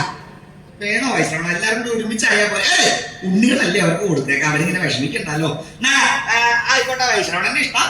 ഉണ്ണികളെ കൊണ്ടുവന്ന് അവിടെ നിരത്തിയിരുത്തിയിട്ട് സ്വർണ്ണപ്പള്ളിയുടെ തലകയില് ഭക്ഷണം ഇങ്ങനെ പഴയരിച്ചോറ് ഇങ്ങനെയാ ഇടങ്ങഴി അരി കൊണ്ട് ചോറുണ്ടാക്കിയിട്ട് 3 കൊടുക്കാന്ന് വിചാരിച്ചിട്ടാണ് അവിടെ കൊണ്ടിരുത്തിയത്. എന്നിട്ട് പഴയരിച്ചോറ് ഇങ്ങനെ കൊടുത്തു കഴിഞ്ഞിട്ട് കിണ്ടിയിൽ ജലമായിട്ട് വന്നു. പ്രാണാവധി ചെയ്യാനായിട്ട് വെള്ളം ജലമായിട്ട് വന്നു കഴിഞ്ഞപ്പോ ആദ്യം നീട്ടിയത് തുമ്പിക്കൈ നെട്ടിയപ്പോ അതിനൊക്കെ വെള്ളം ഒഴിച്ചു കൊടുക്കാണ്ടിരിക്കാൻ പറ്റില്ലല്ലോ, ഒഴിച്ചു കൊടുത്തു. ആ പാത്രത്തിനെ മുഴുവൻ അവിടെ ചുറ്റിച്ചു. എന്നിട്ട് എല്ലാം കൂടെ എടുത്തു. വൈശ്രവണൻ കണ്ണുപിടിച്ച് നോക്കിക്കാരേ, ഇതെല്ലാവർക്കും കൂടെ വിളമ്പില്ല. എന്താണ് ഇനിയും കൊടുക്കാനാ പറയണത്? 5 പ്രാവശ്യം ഇങ്ങനെ കഴിക്കണതാ. രണ്ടാമത് ഇട്ട് കൊടുത്തു, 3ാമത് കൊടുത്തു, 4, 5, 5ാമത് കഴിഞ്ഞപ്പോഴത്തേക്ക് ഉണ്ടാക്കി തീർന്നു. ഇനി ത്രൈലോക്യവാസികൾക്ക് ഉണ്ടാക്കിക്കൊണ്ടിരിക്കണതേ ബാക്കിയുള്ളൂ. ഇത് കഴിച്ചു കഴിഞ്ഞപ്പോ ജനരാജ്ഞികൾ തുടങ്ങിയിട്ടുള്ള എന്താണ് ഭഗവാൻ അവിടുന്ന് പുറപ്പെടുന്നതിന് മുമ്പ് ഉണ്ണി ഗണപതിയെ വിളിച്ചിട്ട്, ഉണ്ണി വിശപ്പായോ? ഇല്ലച്ചാ. വിശപ്പായില്ലേ? ഇല്ലച്ചാ. നോക്കട്ടെ. ആ വയറിൽ നോക്കിട്ട് തട്ടിട്ടാ വിട്ടതേ. ആ കൊട്ടയിൽ കൊണ്ടപ്പോ തൊട്ട് ജനരാജ്ഞികൾ വർദ്ധിച്ച് വിശപ്പിങ്ങനെ കൂടി വന്നോണ്ടിരിക്കുക. അപ്പോഴാണ് പ്രാണാവധിക്ക് 5 പ്രാവശ്യം കഴിഞ്ഞപ്പോ പിന്നെ കൊടുക്കണില്ല. കൊടുക്കാതെ കഴിഞ്ഞപ്പോ വൈശ്രവണന്റെ നേരെ നോക്കി, ഭക്ഷണം വന്നില്ല. വൈശ്രവണ ഭക്ഷണം വന്നില്ലാലോ. കുറച്ചേരായിട്ട് നോക്കിക്കണു. വൈശ്രവണ കള്ള. അയ്യോ, എന്നെ കള്ളാന്നാ വിളിക്കണത്. വൈശ്രവണ കള്ള, ക്ഷണിച്ചുകൂട്ടിക്കൊണ്ടത് പട്ടിണിക്കിടാതെ ചോറ് ചോറ്. ഇതെല്ലാം ഭഗവാൻ കേട്ടാ വിചാരിക്കും ഞാനിതിന് ഭക്ഷണം കൊടുത്തിട്ടില്ല. കഴിച്ചിട്ടാ ഇരിക്കണത്. കൊടുത്തത് മുഴുവൻ ഉണ്ണികൾക്ക് കൊടുത്തത് എല്ലാം കൂടി ഒരുമിച്ച് കട്ടാക്കിയിട്ടാണ് വൈശ്രവണ കള്ളാന്ന് വിളിക്കണത്. എന്താ ചെയ്യാ? ഇവൻ മിണ്ടാണ്ടിരിക്കണില്ല, ഉറക്ക വിളിച്ചു തുടങ്ങി. വൈശ്രവണ ക്ഷണിച്ചു കൂട്ടിക്കൊണ്ടത് പട്ടിണിക്കിടാതെ ചോറേ ചോറ്. വൈശ്രവണ ക്ഷണിച്ചു കൂട്ടിക്കൊണ്ടത് പട്ടിണിക്കിടാതെ ചോറേ ചോറ്. ഈ ഒച്ച ഞാൻ ഭഗവാൻ കേട്ടാൽ അവക്കടെ ഔദര് ഏൽപ്പിക്കാനായിട്ട് നിൽക്കണ്ട. എന്താ അതിന് മാർഗമുള്ളത്? വയറ് നിറഞ്ഞ് വായിലെപ്പോഴും ഭക്ഷണം ഉണ്ടായിക്കൊണ്ടിരുന്നു കഴിഞ്ഞാൽ പിന്നെ മിണ്ടാണ്ടിരുന്നുള്ളൂ. വേഗം കൊണ്ടുവന്നാ വായ അടപ്പിക്കും. എന്നാ വേണ്ടത് എല്ലാരും ഇങ്ങനെ നിരനിരയായിട്ട് നിൽക്കാം. അങ്ങറ്റം തൊട്ട് ദേഹം തൊട്ട് ഉണ്ണി ഇരിക്കണത് വരെ ഇങ്ങനെ നിരനിരയായിട്ട് ദേഹന്റെ കാര്യം നിൽക്കുക. എന്നിട്ട് ഓരോരുത്തരും അങ്ങനെ തൊട്ടിയെടുത്ത് അടുത്താൾക്ക് കൊടുക്കുക, അടുത്താൾക്ക് കൊടുക്കുക. അങ്ങനെ പകർന്ന് ഇലയിൽ കൊണ്ടുവന്ന് ചൊരിയ. നിർത്താണ്ട് ചൊരിയണം. അങ്ങനെ നിർത്താണ്ട് ചൊരിഞ്ഞാൽ ഇവന്റെ വായ അടഞ്ഞിരുന്നോളൂ. ചൊരിച്ചിൽ തുടങ്ങില്ലേ? വേഗമായിക്കോട്ടെ. ആ പടന്ന് തുടങ്ങി.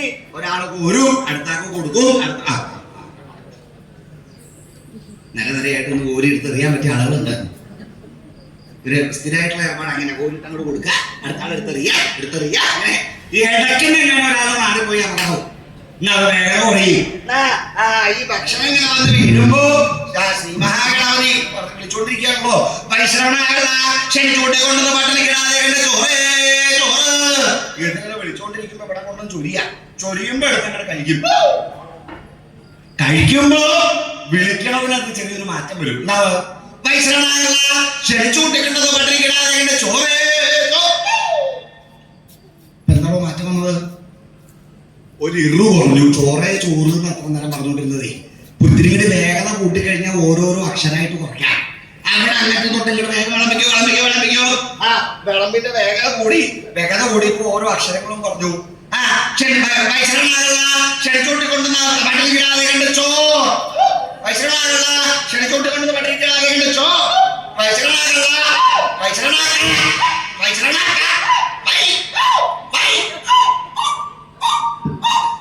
ഇപ്പൊ ശരിയായിട്ടില്ല. ഇപ്പൊ ഒന്നും വേണ്ടല്ല. ഈ വേഗതയിൽ പോയിക്കോട്ടെ.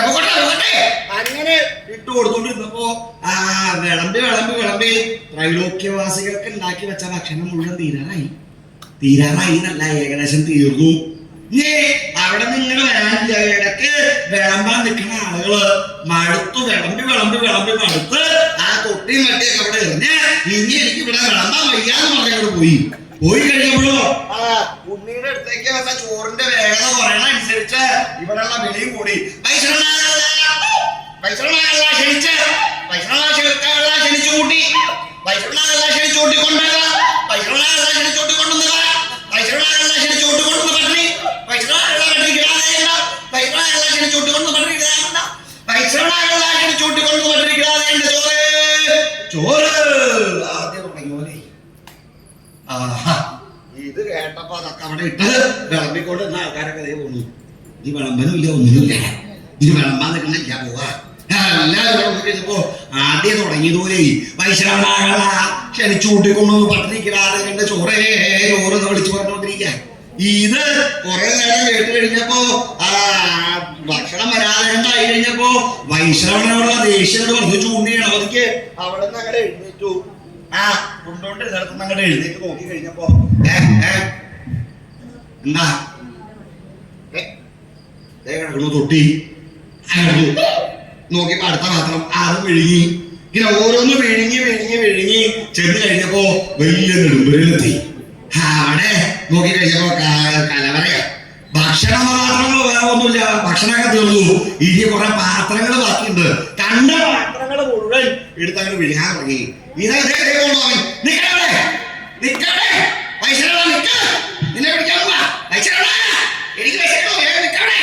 വൈശ്രവണന്റെ പുറകെ തുമ്പി കൈ കൊണ്ട് ഓടി. വൈശ്രവൺ ഓടി അടുത്ത ദിക്കിൽ പോയി അവിടെ ഒളിച്ചു. ഓടിച്ചപ്പോ അവിടെ ചെന്നല്ല മുഴുവൻ വാരിയിട്ട് കഴിച്ചോണ്ടിരുന്നപ്പോ വൈശ്രവണൻ പിന്നെ ഇറങ്ങി ഓടി. വൈശ്രവൺ ഓടി ഒരു ഭരണിക്കകത്ത് കയറിയിരുന്നപ്പോ പിന്നാലെ ഉണ്ണിയാണോ വന്നിട്ട് ഓരോന്ന് എടുക്കാനായിട്ട് വന്നു കഴിയുമ്പോ ഒരു ഭരണി കിടന്നു. എന്താണ് നടക്കണത്?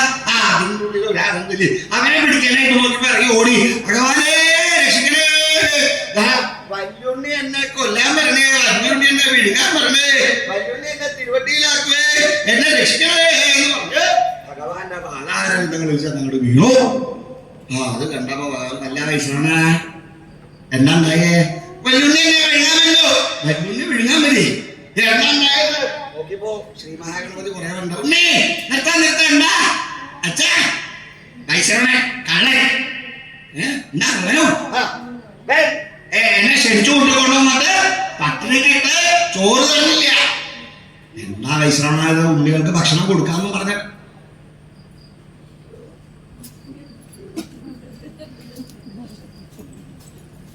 ഉണ്ണികളെ കൊണ്ട് ഞാൻ വരാൻ കാര്യം എന്താണ്? ഇല്ല, ഇതിനൊക്കെ ഭക്ഷണം കൊടുക്കാന്ന് പറഞ്ഞില്ലേ കൊണ്ടുപോയത്? ഭഗവാനെ അതൊക്കെ നടക്കുന്നുണ്ടോ കൊടുക്കാഞ്ഞിട്ടാ? ഭക്ഷണം കൊടുക്കാനായിട്ട് കഴിച്ച് വയറൊക്കെ വീർത്തുമ്പോ മുഴുവൻ കഴിച്ചു മാത്രല്ല കൊട്ടാരത്തിലുണ്ടായിരുന്ന പാത്രങ്ങൾ കൂടി കഴിച്ചപ്പോ കുബേരനായിരുന്ന എനിക്ക് കണ്ടെനിക്ക് ഇങ്ങനെ തോൾസഞ്ചി തൂക്കിയിട്ട് പോകേണ്ട അവസ്ഥയാണ്. കയ്യിൽ വന്നപ്പോ എന്തൊക്കെ ഉണ്ടായിരുന്നെന്ന് അറിയാമോ? ഇപ്പൊ കാണാൻ പാടില്ല, കയ്യിലൊന്നുമില്ല. ആകെ ഒരു വള്ളി മാത്രമുണ്ട്, ബാക്കിയൊക്കെ തീർന്നു. ഇതെല്ലാം ആ ഉണ്ണി തിന്നു തീർത്ത കാരണം ഇനിയിപ്പോ ഒന്നുമില്ല, ബാക്കിയില്ല. കണ്ടില്ലേ അതിന്റെ അവസ്ഥ? എന്നെ രക്ഷിക്കണം ഭഗവാനെ, എങ്ങനെയായാലും രക്ഷിക്കണം എന്ന് മാത്രമല്ല ഉണ്ണിയുടെ വയറ് വീർത്തിരിക്കണ കണ്ട. ഈ ഉണ്ണിയുടെ വയറെന്താ അങ്ങനെ വീർക്കാൻ നല്ല തട്ട. എവിടുന്ന കാര്യമായിട്ട് കിട്ടേണ്ടതാ പറഞ്ഞത്, കിട്ടണമൊക്കെ നന്നായിട്ട് തട്ടുന്നുണ്ട്. ഇവിടെ കിട്ടിയത് മുഴുവൻ തട്ടിങ്ങനെ വയറിങ്ങനെ വീർത്തിരിക്കുക ഉണ്ണിയുടെ. ഞാൻ അതുകൊണ്ട് ഇപ്പൊ ദരിദ്രനായി. ഉണ്ണി കാരണം എന്നെ ഉള്ള സ്വത്തും മുഴുവൻ ഇപ്പൊ ഉണ്ണിയുടെ വയറ്റില്ല. എന്താ ഉണ്ണി പറയണത്? കണ്ടായി കേൾക്കണത്? നീയാണോ ഇവിടത്തെ ഇത് മുഴുവൻ വിഴുങ്ങണത്? ഇത് മുഴുവൻ വിഴുങ്ങിയത് ഇവരാണോ പറയണത്? അങ്ങനെ ഉണ്ടാവാൻ വഴിയില്ല വൈശ്രവണ. എന്നെ ഉണ്ണി അങ്ങനെയൊന്നും ചെയ്യില്ല. നല്ല ഉണ്ണിയാണ്. ഭഗവാനെ അവിടെ ചെന്ന് നോക്കണത് നെടുമ്പലയിലിപ്പോ ഭക്ഷണം ഒന്നും കാലായെങ്കിൽ പിന്നെ അത് കൊടുത്താൽ പോരെ. കാലായി എന്ന് പറഞ്ഞാൽ കാല് മാത്രമായി, ബാക്കി മുഴുവൻ വിഴുങ്ങിയതാ.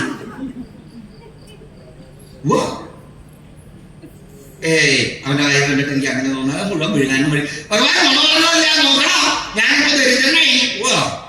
ശരിയാണോ? ഞാൻ നോക്കട്ടെ. ഉണ്ണി ഇവിടെ വരൂ നോക്കട്ടെ. എന്നെ വിളിച്ചിട്ടാ തിരുവട്ടിയില് തന്റെ കൈകൊണ്ട് തട്ടി കഴിഞ്ഞപ്പോ എന്താ ഉണ്ടായത്? വിഴുങ്ങിയതുകൂടെ പുറത്തേക്ക് ചാടാനായിട്ട് ഓരോന്നായിട്ട് ചാടി വരുന്നത്. അപ്പൊ വൈശ്രവണ സന്തോഷായി. വൈശ്രവണ നോക്കിയാണോ?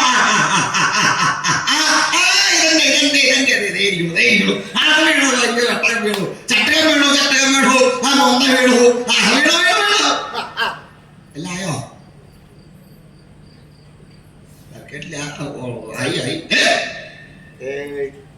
മുഖം കണ്ടിട്ട് എല്ലാം ആയിട്ടില്ല എന്ന് തോന്നുമല്ലോ. ഇല്ല സാരല്ലേ, ഇനി ഇപ്പോൾ ഉള്ളതൊന്നും കുഴപ്പമില്ല. അങ്ങനെ വേണ്ട, ഉള്ളത് കുഴപ്പമൊന്നുമില്ല. അവന്റെ വയറ്റിൽ ഇനി വേറെ എന്തെങ്കിലും കറണ്ടി പുറത്തേക്ക് കഴിക്കണം.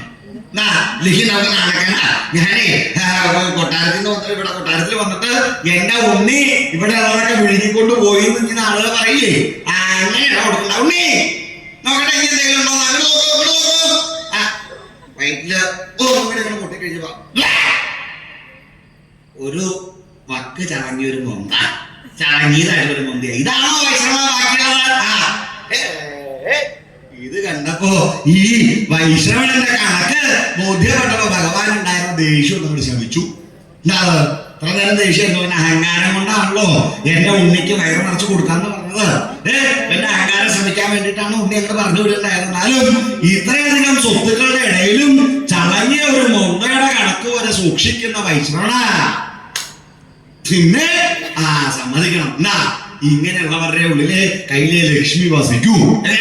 കയ്യില് എത്രത്തോളം ഉണ്ട് എന്നുള്ളതിന്റെ ധാരണ കൃത്യമായിട്ടുള്ളവരുടെ കയ്യിൽ മാത്രമേ ലക്ഷ്മി കാലാകാലങ്ങളിൽ നിലനിൽക്കുകയുള്ളൂ. അതുകൊണ്ടാണ് നീ വൈശ്രവനായിട്ട് തുടങ്ങുന്നത്. അതുകൊണ്ട് നിനക്ക് എന്നും സമ്പത്തും സമൃദ്ധി ഉണ്ടാവും, ഒരു സംശയമില്ല എന്ന് പറഞ്ഞൊരു അനുഗ്രഹം കൊടുക്കുന്നാലും അഹങ്കാരം കൊണ്ട് നീ ചെയ്യുന്ന പ്രവൃത്തിക്ക് അനുഭവിച്ചേ സാധ്യമുള്ളൂ. അതുകൊണ്ടാണ് ഇപ്പൊ അത്ര അനുഭവിക്കേണ്ടത്. അപ്പൊ മനസ്സിലായില്ലേ? ഇവനെ അങ്ങനെയൊന്നും തൃപ്തനാക്കാൻ പറ്റൂല. ഇവരെന്ത് കൊടുത്താലും അങ്ങനെ പെട്ടെന്നൊന്നും മതിയാവില്ല. എന്നാൽ ഉണ്ണിയെ വിളിച്ചു. ഭഗവാൻ തന്റെ ഭസ്മസഞ്ചിയിൽ നിന്ന് ഭസ്മം എടുത്തിട്ട് തന്റെ ഭസ്മം ഇങ്ങനെ എടുത്തിട്ട് കുറച്ച് വെണ്ണീരെടുത്ത് അവനോട് പറഞ്ഞു, വാ തുറക്കൂ. വാ തുറന്ന വായിലേക്ക് ഇട്ടു. അതങ്ങോട്ട് കഴിച്ചു കഴിഞ്ഞപ്പോ ഉണ്ണി പറയുന്നുണ്ട്, അച്ഛാ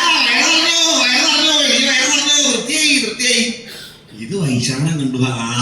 ഭഗവാനെ, ഇത് നേരത്തെ പറഞ്ഞായിരുന്നെങ്കിൽ എനിക്ക് ഇത്ര വിഷമിക്കേണ്ട കാര്യം ഉണ്ടായിരുന്നോ? വെണ്ണീര് നിന്ന് അവന്റെ വയറ് അറിയുന്നുള്ള കാര്യം എനിക്ക് അറിയായിരുന്നു. കണക്കില് ഇഷ്ടം പോലെ വെണ്ണീര് ഉണ്ടായിരുന്നത് ആരും കൂടെ കൊടുത്തേനെ. വൈശാഖ ഇവര് ഞാൻ കൊടുത്തപ്പോഴാ തൃപ്തിയായത് ഇല്ലേ? നീ പൂർണ്ണമായിട്ടുള്ള മനസ്സോട് കൂടിയിട്ട് ഭക്തിയോട് കൂടിയിട്ട് നൽകിയിരുന്നെങ്കിൽ തൃപ്തിയായനെ. നീ ആഹാരം കൊണ്ടാണ് അവന്റെ വയറ് നിറച്ചു കളയാം എന്ന് വിചാരിച്ചല്ലേ കൊടുക്കുന്നത്. അത് സാധ്യാവില്ല. യാതൊരാളെ കൊണ്ടും പൂർണ്ണമായിട്ടും ഈ ശ്രീ മഹാഗണപതിയുടെ വൈഭവങ്ങൾ എത്രത്തോളം ഉണ്ടെന്ന് വർണ്ണിക്കാനായിട്ട് സാധ്യാവില്ല എന്നുള്ളതിന്റെ ഉത്തമ ഉദാഹരണമാണ്, ദൃഷ്ടാന്താണത്. അപ്പൊ ഈ വന്നിരിക്കുന്ന ത്രൈലോക്യവാസികളെ മുഴുവൻ നയിക്കേണ്ടത് ശ്രീ മഹാഗണപതിക്ക് വയറ് സമയത്തിൽ ഭഗവാൻ ത്രൈലോക്യവാസികളെ മുഴുവൻ വിളിച്ച് തന്റെ കപാലത്തിൽ നിന്ന് നിറഞ്ഞിരിക്കുന്നതായിട്ടുള്ള ഭക്ഷണപദാർത്ഥങ്ങളെ കൊണ്ട് ത്രൈലോക്യവാസികൾക്ക് മുഴുവൻ തൃപ്തിയെ പ്രദാനം ചെയ്തു. അങ്ങനെ യാതൊരു പ്രകാരത്തെങ്കിലാണോ സാക്ഷാൽ സ്വാമി ശ്രീ പരമേശ്വരൻ തന്റെ പരമഭക്തന്മാരെ സദ്യ കൊണ്ട് തൃപ്തരാക്കിയ പ്രകാരത്തിന്റെ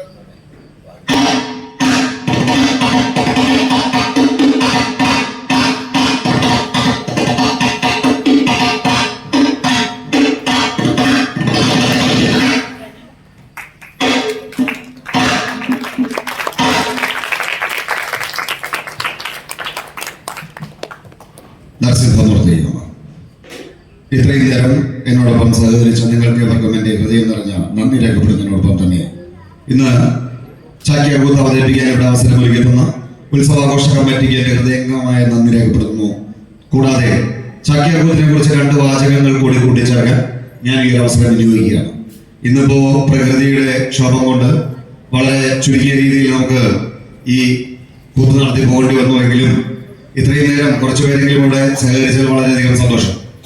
ചാക്യാർകൂത്ത് തുടങ്ങിയിട്ടുള്ള ക്ഷേത്രകലാരൂപങ്ങളോട് നിങ്ങൾ കാണിക്കുന്ന ആഭിമുഖ്യം നാൾക്കുനാൾ വർദ്ധിച്ചു വരണേ എന്നൊരു പ്രാർത്ഥന എനിക്കുണ്ട്. കാരണം ഇന്ന് നമ്മൾ രാവിലെ പത്രം എടുത്ത് വായിച്ചാൽ ആദ്യത്തെ പേജ് തൊട്ട് അവസാനത്തെ പേജ് വരെ മറിച്ചു നോക്കിക്കൊള്ളൂ. തട്ടിപ്പ്, വെട്ടിപ്പ്, കൊള്ള, കൊല, താടനം, പീഡനം, ഇത്തരം വാർത്തകൾ മാത്രമേ നമുക്ക് വായിക്കാറുള്ളൂ. ഈ കുറ്റകൃത്യങ്ങൾ ചെയ്യുന്നതെല്ലാം 35 വയസ്സിൽ താഴെയുള്ള ചെറുപ്പക്കാരാണ്. എന്തുകൊണ്ടാണ് ഇന്ന് വളർന്നു വരുന്ന തലമുറ ലഹരിക്ക് അടിമപ്പെട്ട് ഇത്തരം കുറ്റകൃത്യങ്ങളിലൂടെ പോകുന്നത്, അധർമ്മത്തിന്റെ പാതയിലൂടെ പോകുന്നതെന്ന് ചിന്തിച്ചിട്ടുണ്ടോ? ചിന്തിച്ചിട്ടില്ലെങ്കിൽ ചിന്തിക്കേണ്ട സമയം അതിക്രമിച്ചു. കാരണക്കാരൻ നമ്മൾ ഓരോരുത്തരുമാണ്. കാരണം ഇന്ന് നമ്മുടെ വളർന്നു വരുന്ന കുട്ടികളെ പെട്ടെന്ന് പണം ഉണ്ടാക്കാനുള്ള കോഴ്സ് മാത്രമേ നമ്മൾ പഠിപ്പിക്കുന്നുള്ളൂ.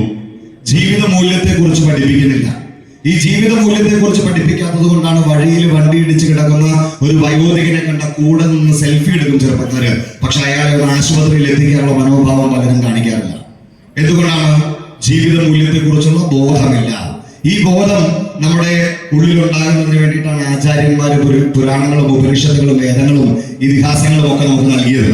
എന്നാൽ ഇതൊന്നും പറഞ്ഞു കൊടുക്കാനോ പകർന്നു നൽകാനുള്ള അറിവ് ഇന്നത്തെ തലമുറയ്ക്ക് അല്ലെങ്കിൽ ഇന്നത്തെ മുതിർന്ന അച്ഛനമ്മമാർക്ക് ഇല്ലാതെ വരുന്നത് കൊണ്ട് നമ്മുടെ കുട്ടികള് ഈ അറിവില്ലായ്മയിലേക്ക് പോയിക്കൊണ്ടിരിക്കുന്നു. പക്ഷെ അവരെ ഇനിയും സംരക്ഷിക്കുന്നതിന് സമയമുണ്ട്, അല്ലെങ്കിൽ ഇനിയും നേർമാർഗത്തിൽ നടത്തുന്നതിനുള്ള സമയമുണ്ട്. കാരണം ഇത്തരം പുരാണങ്ങളും ഉപനിഷത്തുകളും ഒന്നും പറഞ്ഞു കൊടുക്കാൻ പറ്റിയില്ലെങ്കിലും നാട്യശാസ്ത്രത്തിൽ നിന്ന് ഉത്ഭവിച്ച കലാരൂപങ്ങൾ അവർക്ക് പറഞ്ഞു കൊടുക്കൂ. ഭരതമുനിയുടെ നാട്യശാസ്ത്രത്തിൽ നിന്ന് ഉത്ഭവിച്ച ഈ കലാരൂപങ്ങളിലൂടെ യോഗയിൽ നിന്ന് എന്തെല്ലാമാണോ കിട്ടുന്നത്, അല്ലെങ്കിൽ ഈ ധാർമ്മികമായിട്ടുള്ള ചിന്താഗതികൾ എങ്ങനെയാണോ ഉയർന്നു വരുന്നതെന്ന് അച്ഛനമ്മമാർക്ക് തന്നെ കാണാനായിട്ട് സാധിക്കും. ഇത്തരം കലാരൂപങ്ങൾ നമ്മുടെ കുട്ടികളെ പഠിപ്പിക്കുക വഴി ചെണ്ടയായിക്കോട്ടെ, അല്ലെങ്കിൽ മദ്ദളമാവട്ടെ, ഏതെങ്കിലും ക്ഷേത്ര കലാരൂപങ്ങളാവട്ടെ, വാദ്യ കലാരൂപങ്ങളാവട്ടെ, ക്ലാസിക്കൽ കലാരൂപങ്ങളാവട്ടെ, സിനിമാറ്റിക് ഡാൻസ് ഒന്നും പഠിപ്പിച്ചിട്ട് കാര്യമില്ല. ഇത്തരം കലാരൂപങ്ങൾ പഠിക്കുക വഴി അവരുടെ ഉള്ളിൽ വളർന്നു വരുന്ന ധാർമ്മിക ചിന്താഗതി അച്ഛനമ്മമാർക്ക് തന്നെ കാണാൻ സാധിക്കുമെന്ന് മാത്രമല്ല, സമൂഹത്തിന് ഗുണമുള്ള ഒരു യുവതലമുറയെ വാർത്തെടുക്കാനായിട്ട് നമുക്ക് സാധിക്കും. അതുകൊണ്ട് തന്നെ ഇത്തരം കലാരൂപങ്ങളോട് നിങ്ങൾ കാണിക്കുന്ന ആഭിമുഖ്യം നാൾക്കുനാൾ വർദ്ധിച്ചു വരട്ടെ എന്ന പ്രാർത്ഥന എനിക്കുണ്ട്. ചാക്യാർകൂത്ത് തുടങ്ങിയുള്ള ക്ഷേത്ര കലാരൂപങ്ങൾ ഇത് ഭാരതീയന്റെ സ്വന്തം സ്വത്താണ്. ഭൂമിയിൽ ഭാരതത്തിലല്ലാതെ ലോകത്തിന്റെ ഏത് രാജ്യത്ത് ചെന്നാലും ഇത്തരം ഒരു കലാരൂപത്തെ കാണാൻ സാധിക്കില്ല. വിദേശ രാജ്യങ്ങളിലെല്ലാം ചെന്ന സ്റ്റാൻഡപ്പ് കോമഡി ഷോ എന്ന് പറയുന്ന ഒരു കലാരൂപമൊക്കെ കാണാം. പക്ഷെ അതൊന്നും ചാക്യാർകൂത്തുമായിട്ട് ഒരിക്കലും തുലനം ചെയ്യാൻ സാധിക്കില്ല. ഇത്തരം കലാരൂപങ്ങളോട് നിങ്ങൾ കാണിക്കുന്ന ആഭിമുഖ്യം എന്നും വർദ്ധിച്ചു വരട്ടെ എന്ന പ്രാർത്ഥനയോടൊപ്പം ഈ ക്ഷേത്രാങ്കണത്തിൽ ചാക്യാർകൂത്ത് അവതരിപ്പിക്കാൻ അവസരമൊരുക്കി തന്ന ഉത്സവാഘോഷ കമ്മിറ്റിക്ക് എന്റെ ഹൃദയം നിറഞ്ഞ നന്ദി രേഖപ്പെടുത്തിക്കൊണ്ട് നിങ്ങളുടെ ഇവരുടെയും പാതാര ബന്ധങ്ങളിൽ സാഷ്ടാംഗം പ്രണമിച്ചുകൊണ്ട് ഈ എളിയ കലാകാരൻ നിർത്തട്ടെ. നന്ദി, നമസ്കാരം.